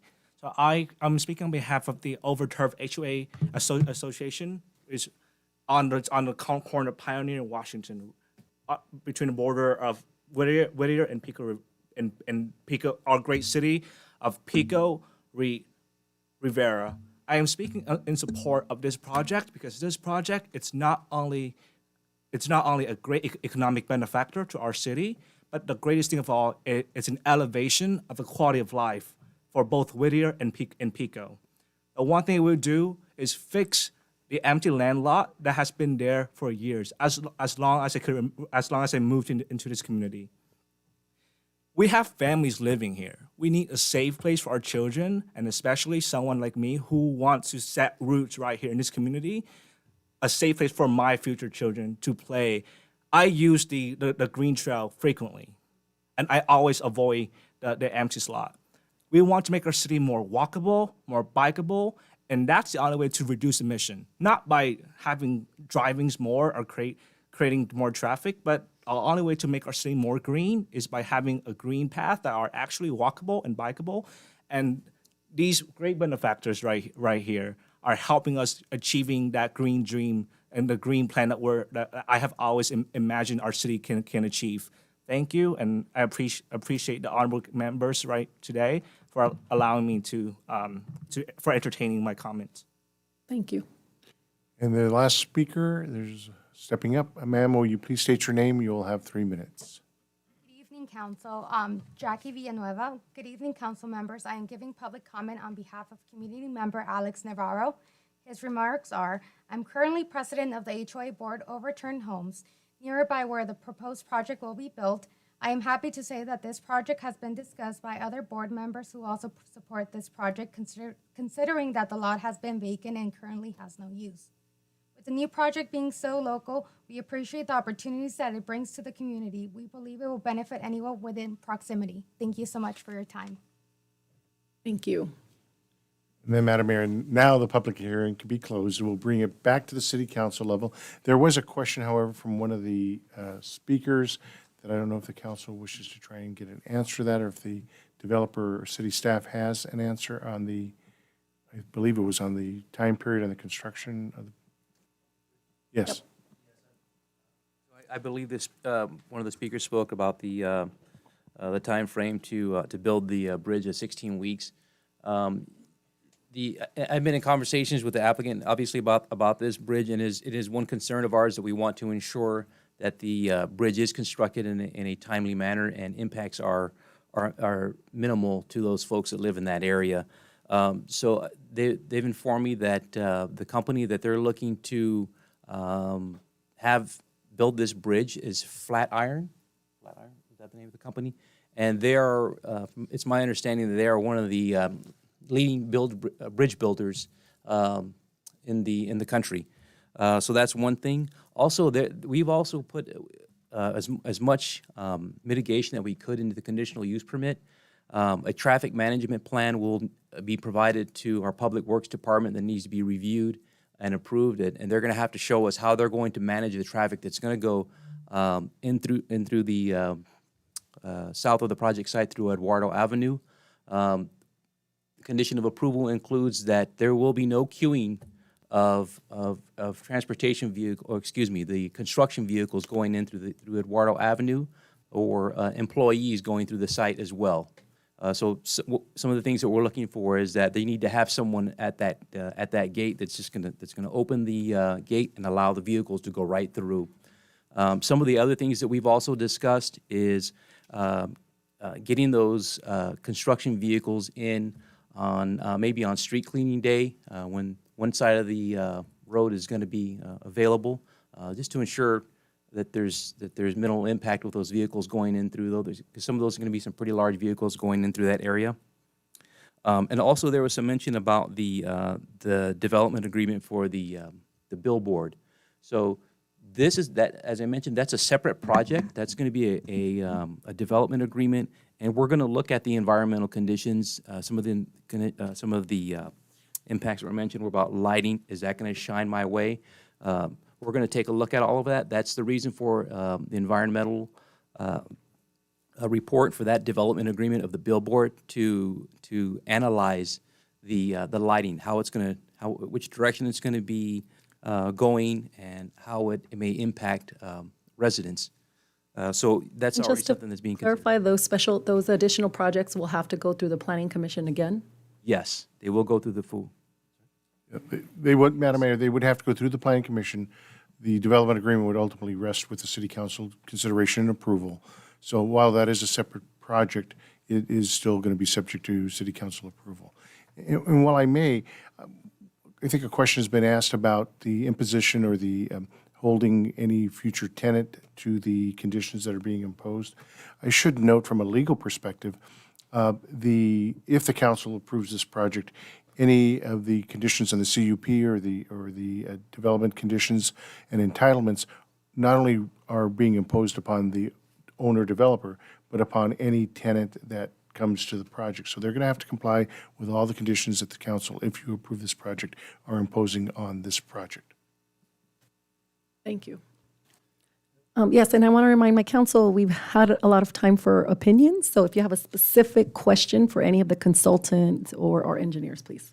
Yes, I have two questions, and one question is for our city manager. If we have experience with ticket cameras, I know that if there's a ticket camera that would photograph and ticket the semi-operators, I think they would respect the ticket camera, and they would not ticket regular automobiles. Is that a viable solution? Yeah, we don't have any experience working with those. I'd have to defer to the city attorney if that's legal currently, because I know there's been some challenges for those types of cameras in different jurisdictions. There are challenges, Madam Mayor, members of the council, Mr. Mayor Pro Tem, that is in flux, but certainly the placing cameras to do a traffic count is within a reasonable approach. To cite any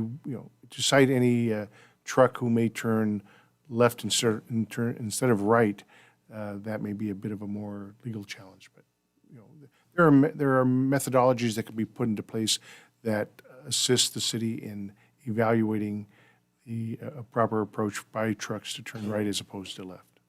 And my second question is for Brian Sorensen or Mr. Hernandez. The bridge that goes over the 605, is that owned by the railroad? Yeah, great question. So the railroad no longer owns it.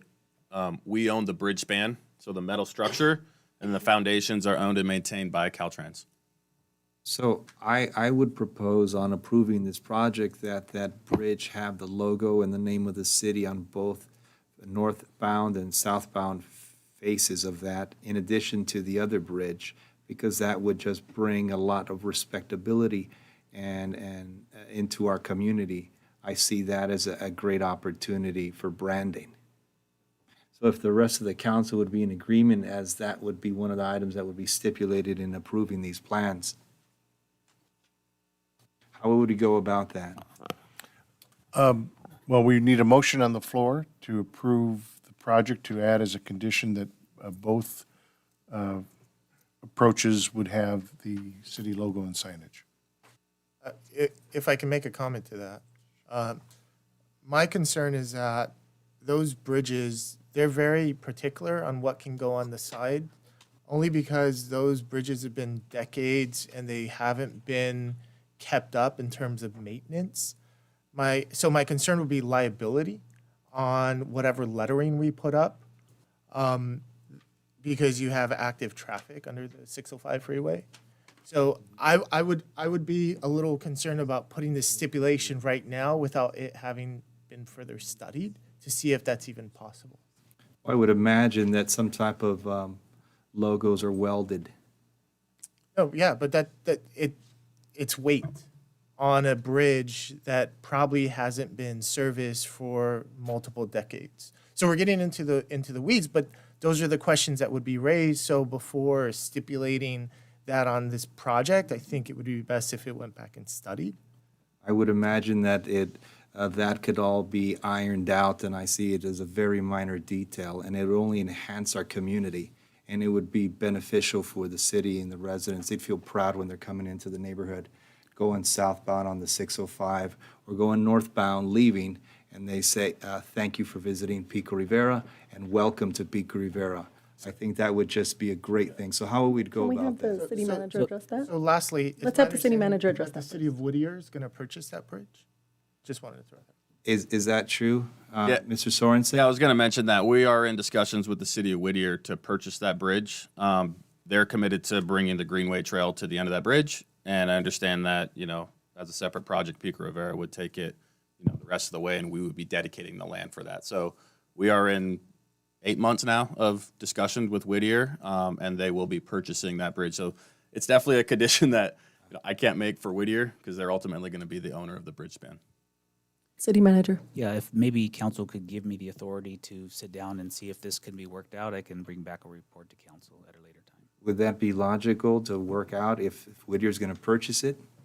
They may not. It could fall through. They also have to get approval with their council as well. So, but it gives some more time to have me work it out. And if Whittier does purchase it, that's a different issue we'll have to deal with. Thank you. Thank you.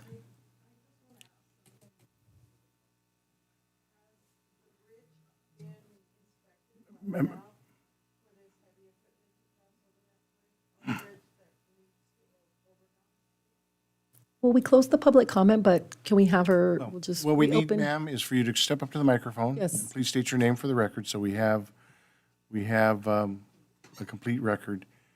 Okay. My name is Rosella Carrion. I live on Obregon Street. I live in that cul-de-sac. And our only means of in and out is the bridge. So our real concern, like Greg's saying, go on with your project, but we want to make sure of the safety of that bridge to handle any of these trucks with this heavy equipment that's coming through there, because the only thing we have is a trash truck that comes through. And that has been bad enough because they had paved our street, and with the trash truck coming through, it's all cracked.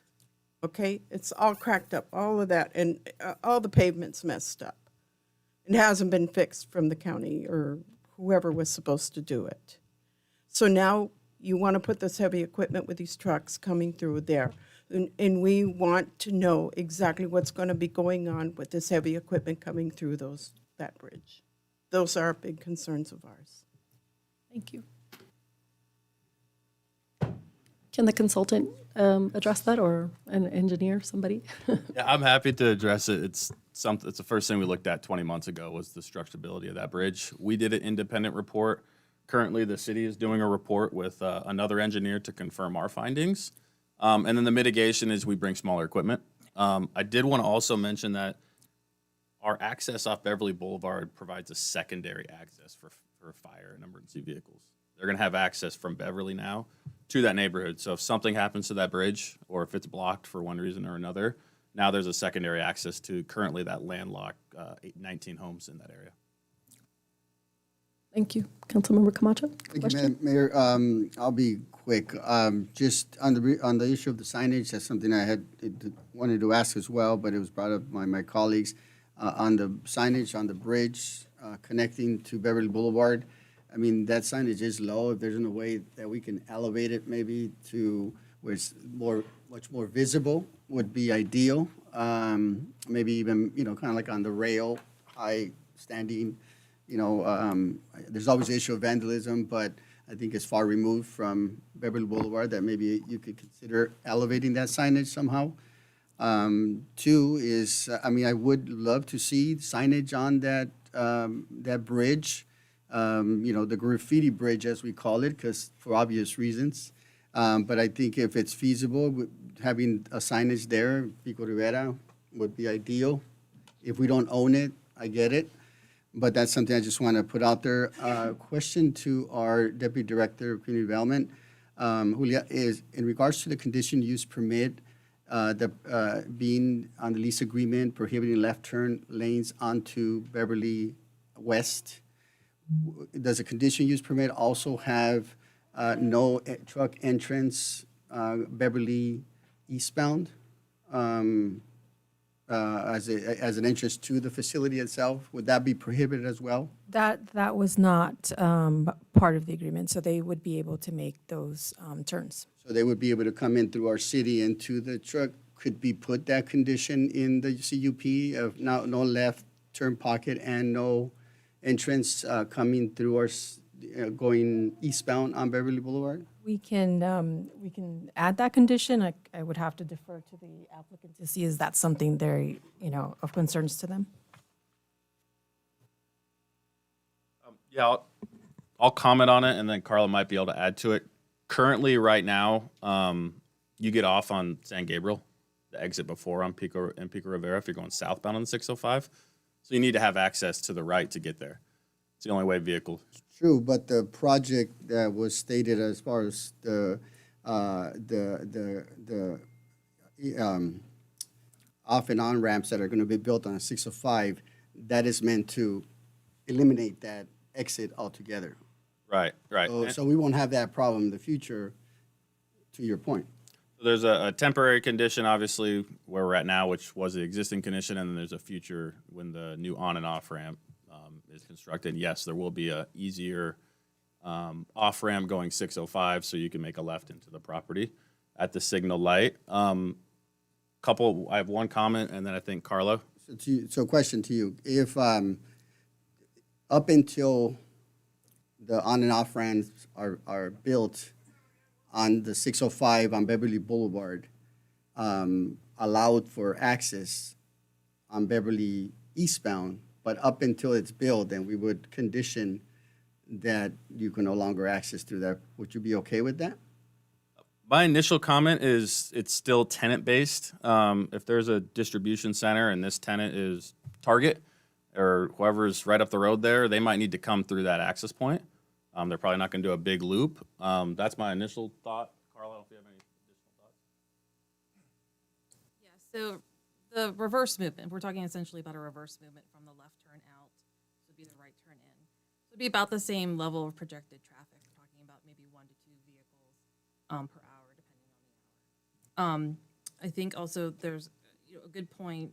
Again, you're just talking about trucks, is that correct? That's trucks.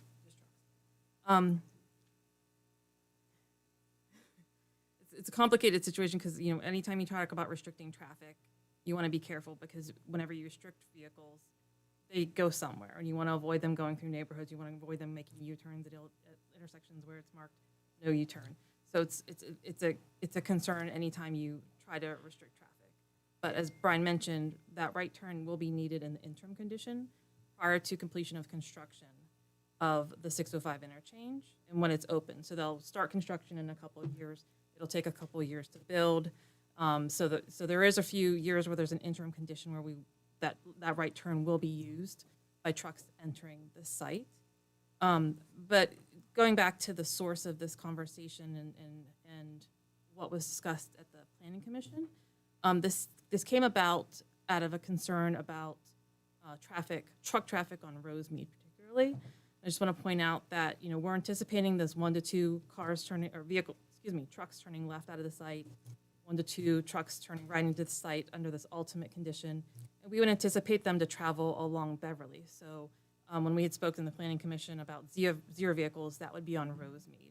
So again, it's very low numbers that we're talking about.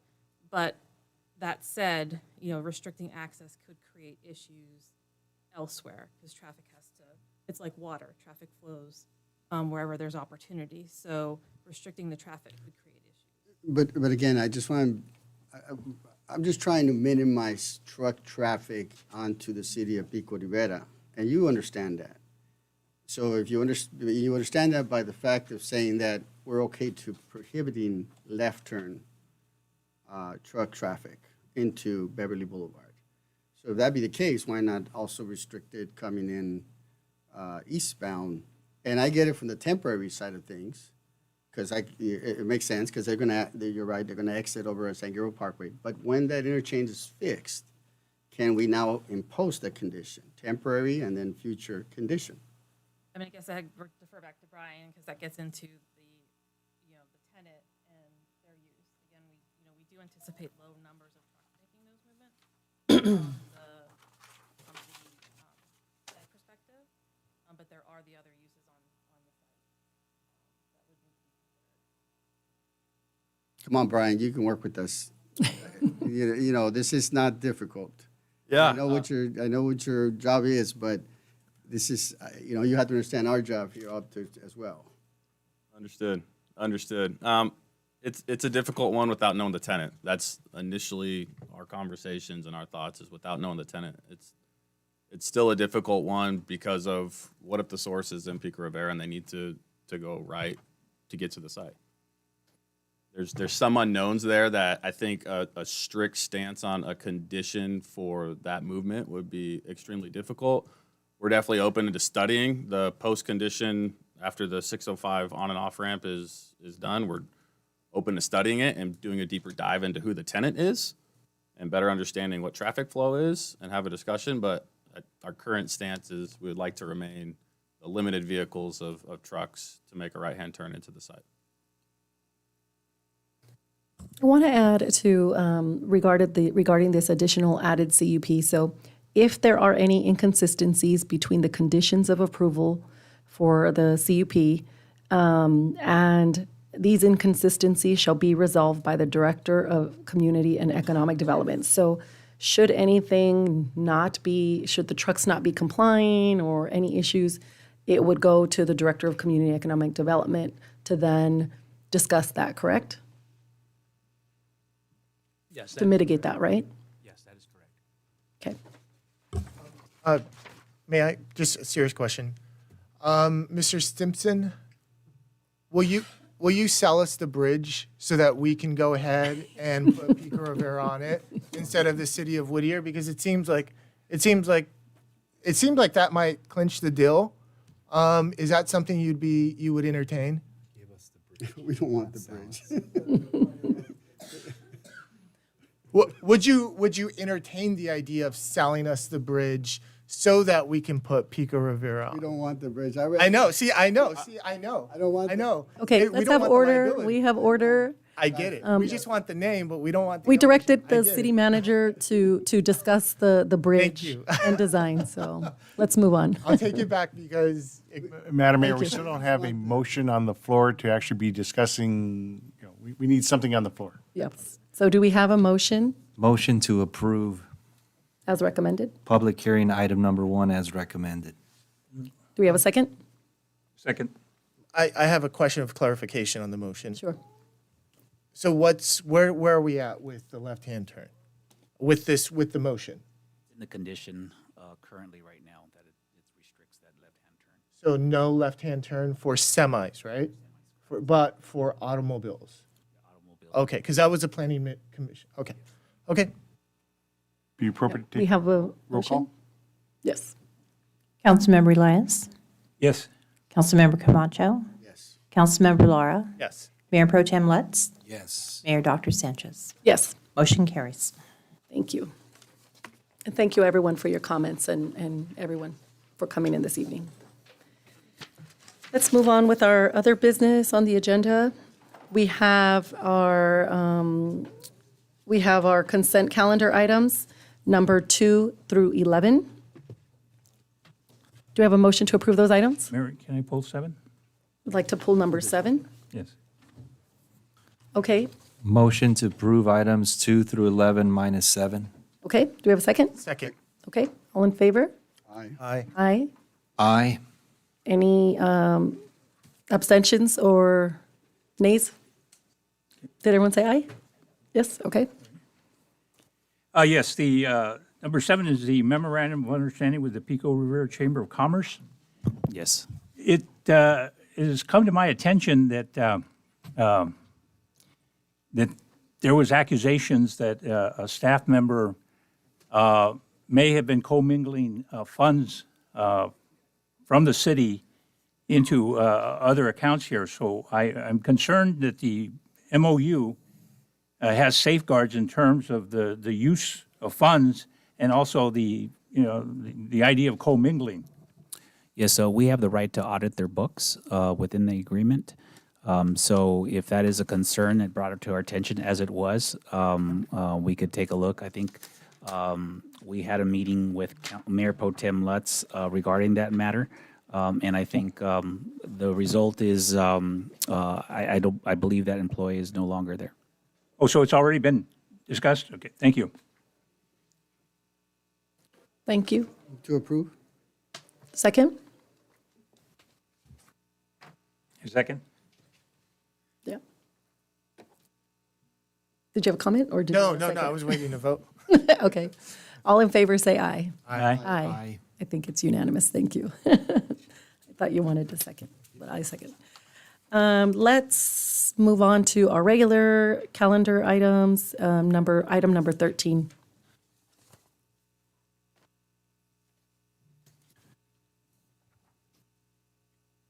Yes, item number 13 for council consideration is the first reading and introduction of an ordinance for the 2022 California Building Codes Amendment, amending Title 15 Building Construction of the Pico Rivera Municipal Code.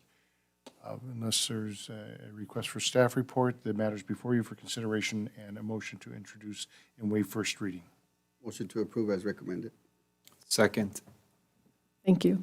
All in favor, say aye. Aye. Aye. Thank you. Motion carries. Next, we have city managers/staff reports. Yes, at this time, I'm going to turn it over just for some quick updates, but I also want to take the opportunity to introduce our new Community Economic Development Director, Alvy Bentoncourt. Alvy comes from the city of Carson, has over 20 years' experience, UCLA grad, so if you're any SC fans here, that's unfortunate, but Oh, Bruins all the way. also Alvy carries a master's from MIT in planning, so again, we welcome him and we look forward to him working on our lovely projects that we have in our city. I also like to announce Jane Guo. She is now our new director for administrative services. She's done an amazing job down in our finance department. As you know, the auditor just recently released a report. We'll continue to move in a positive direction in being one of the healthiest financially city in the entire state of California. So I wanted to put that out for council as well. I do have the city manager's report that has recently been posted on the website, so there's some new good information out there. And at this time, I wanted to turn it over to Pam Ugard just to give a quick update on a few things that we've been working on, including our Veterans Resource Center. Great. Gabe, could you get some of the flyers ready? Perfect. Give him a second. Yes, we've been working on our Veterans Resource Center, and we're really proud to let you know that we'll be having our meet and greet on Monday, November 7th. And we're inviting everyone to come and meet our VSO, Kenneth Gonzalez. He'll be there every Monday taking appointments, and we will be having appointments at our new Veterans Resource Center, which will be located at the Senior Center. And appointments will be taken in person. So we are having the meet and greet on that day from 8:30 to 10, and we were having a welcome at 9 o'clock. So if the mayor or council members can come at that time, we would love you to say a few words to just welcome Kenneth to our center. And we are expecting a really nice group of veterans to be there in attendance, and we'll be having some light refreshments and some breakfast as well. And then in addition to that, what's the next flyer? We will be posting this online tomorrow. I'm sorry, Gabe, could you go to the next one, the appointment one? That would be great. So we'll be posting this tomorrow so people can start registering as of tomorrow for appointments with our VSO. And like I said, he's available here in person on Mondays, but he's also at other locations. So if the appointments fill up, he's willing to take them at other locations, at Whittier or Downey. We all share, the same VSO. So if they don't get in here, they'll get in one of the locations. And Kenneth is very dedicated and very resourceful and always returns phone calls. I wasn't sure if you needed anything else, but also wanted to remind you that we're going to be celebrating Veterans Day on Friday, the 11th. We will be having breakfast that begins at 8 o'clock, and our ceremony will begin at 10, and we do have the flyover secured this year again, so it should be a really nice morning. I'd also like to add that we also had a meeting with Jim Zinner. He's the director for the LA County Department of Military and Veteran Affairs. Very good meeting. We're going to continue with working with him to get more services to our veterans. We also had a discussion with Supervisor Hahn's office about having a Veterans Resource Fair sometime early next year. So those are all planned in the near future. That's right, and also we will be hiring, going out to hire another staff member, and we're focused and dedicated on trying to find a veteran to fill that spot. And I know that we had hoped to do this meet and greet and open earlier, but do you have an update regarding the parking lot? I know that was the main issue, that there was nowhere to park. Yes, we are really hoping that the parking lot will be secured and finished before Spooktacular this Saturday. So that's our goal, is to be able to open. If not, then it will be opened on Monday, on Halloween. Thank you. So definitely before the meet and greet. Thank you. Thank you so much, and welcome to our new staff. So let's move on to good of the order. I remind my colleagues, this is for AB 1234 reports, new business and old business. We may not discuss items that have not been agendized. Let's start with Mayor Pro Tem. I have no items, no new business or old business. Thank you. Councilmember Lara. Likewise. Wonderful. Councilmember Elias. I do have an item that, Madam Mayor, that has been discussed a number of times here. I have publicly asked for a profit and loss statement from the city manager numerous times regarding the golf course, and I want to say I have received them. Okay, I've received them, so I've had the chance to take a look at the financial statements, and I found a little bit of a problem in that in the listings of the operating expenses, I didn't see driving range revenues versus expenses, tea revenues versus expenses, food and beverage costs versus revenue, and banquet costs versus revenue. Now, I think that those items are very important because the picture that you have now when you see the financial statements is that, in the last 5 years, we've lost $2.1 million in the golf course, but there have been administrative costs of over $5 million over that same period. Let me give you an example. And again, these are the figures that I've gotten from the report that city manager has given me. In 2018, the revenues were $983,270, but we had administrative costs of $1.537,630. That's in terms of a ratio situation, that's 156%. Okay, 156%. Now, an acceptable range is 25%. Okay, so there are numbers there, and what I have to do is that I have to ask, where's this money going to? Well, I know during that period there were a change in vendors, but perhaps city manager, you can bring back staff to give another update because there are some changes regarding the Army Corps closure of the driving range and then reopening. There's been a lot of factors that have adjusted that, and then the closure with COVID. So it's a difficult thing to measure over the past few years, right? Yeah, we can bring back an update to council. Yeah, thank you. So you're going to be able to provide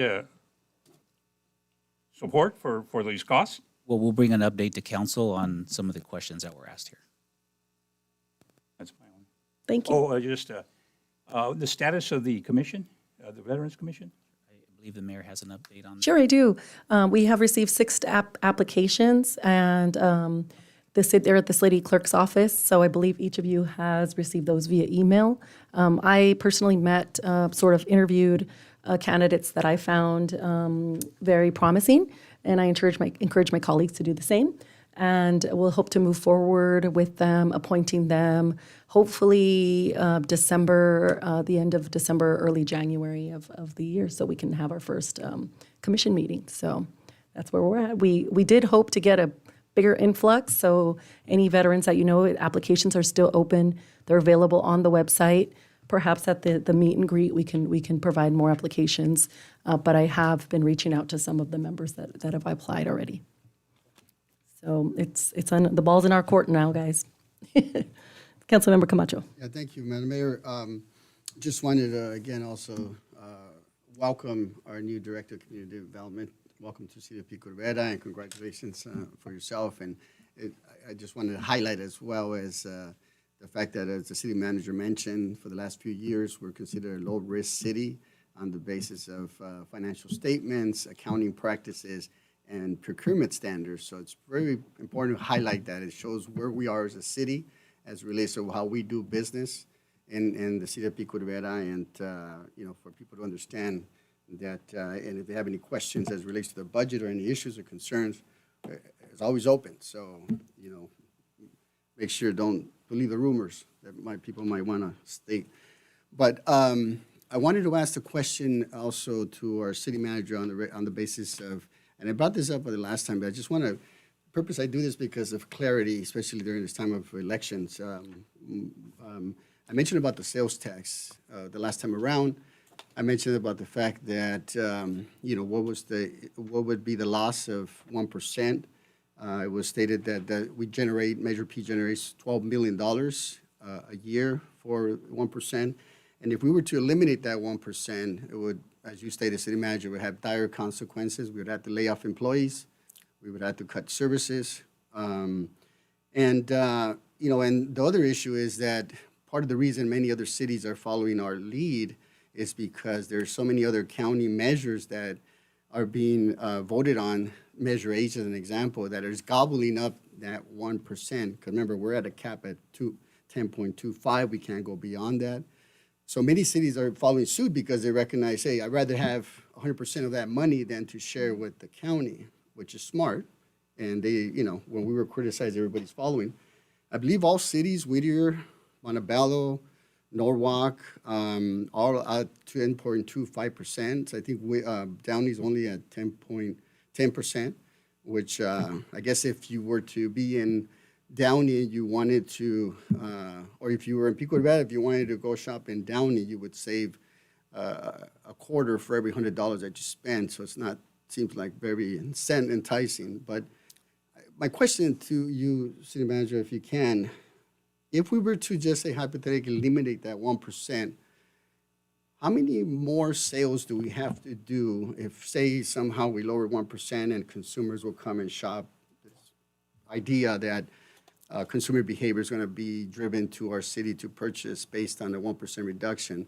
Do you know how many sales we would have to do to generate $12 million if we were to lose that? Pretty significant. I think we actually, because there was a lot of discussion on this, we actually took a look at the surrounding cities to see what their rates are and compared them. But as far as that number goes, I think, Angelina, I think you had ran some numbers. Yes, thank you, Councilmember, for the question. So if it's just the 1%, the average additional sales would have to be $1.2 billion. What? 1.2 billion times 1% is the $12 million. So not only that, if I could just add one more thing, when we talk about, we have these discussions with our sales tax consultants every quarter. And they slice and dice, and this is confidential information, obviously, because this is sales tax that is reported by businesses over to the city. So we can only talk in general concepts, right? So there are only a segment, less than half of the businesses in town that have storefronts, right? There is that segment that is business to business, business and industry. That wouldn't really change in terms of how much revenue is collected if, surrounding city residents would come in and purchase here instead of in their community, right? So the Home Depots, the Lowe's, the Walmarts, they would maybe get, more attention, but not the business to business, not the warehouses, not the businesses like the ones that just presented, right? So it would be close to 700 businesses that would be essentially need to triple their sales to provide the $12 million in sales tax revenue. So when we heard that, we started running numbers and to plan out, to bring you new forecasts as to what that would mean.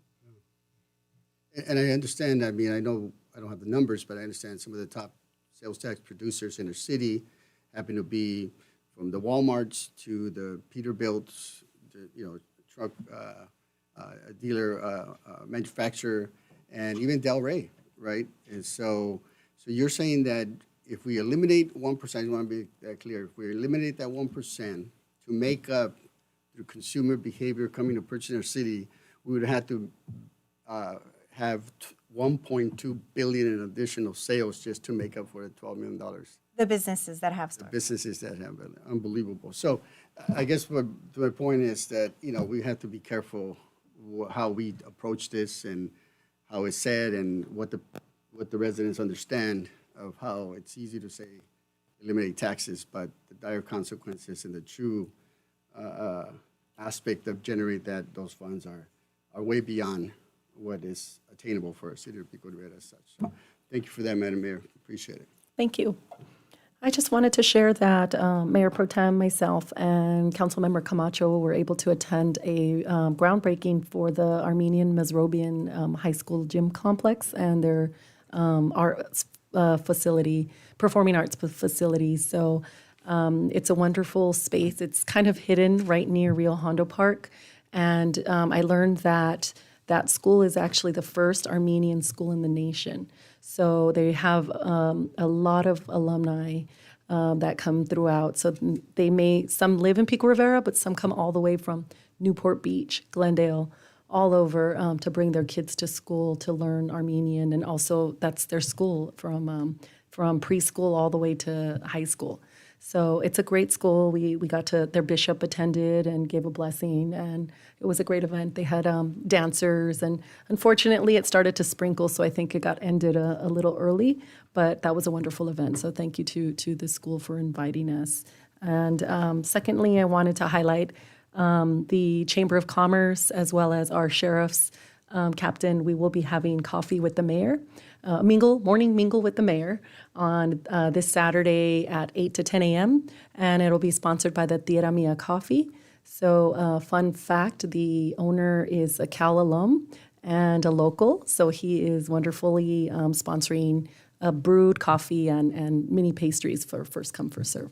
So it's early on a Saturday morning, but if you want to come out, my colleagues, you're welcome to come as well. And talk with the captain, myself, and I know given the pandemic, some residents didn't have the opportunity to really meet us or engage with us, and so it's an opportunity just to kind of casually have coffee and chat. So, and that's it for me. We have a motion to adjourn. Thank you. Meeting is adjourned.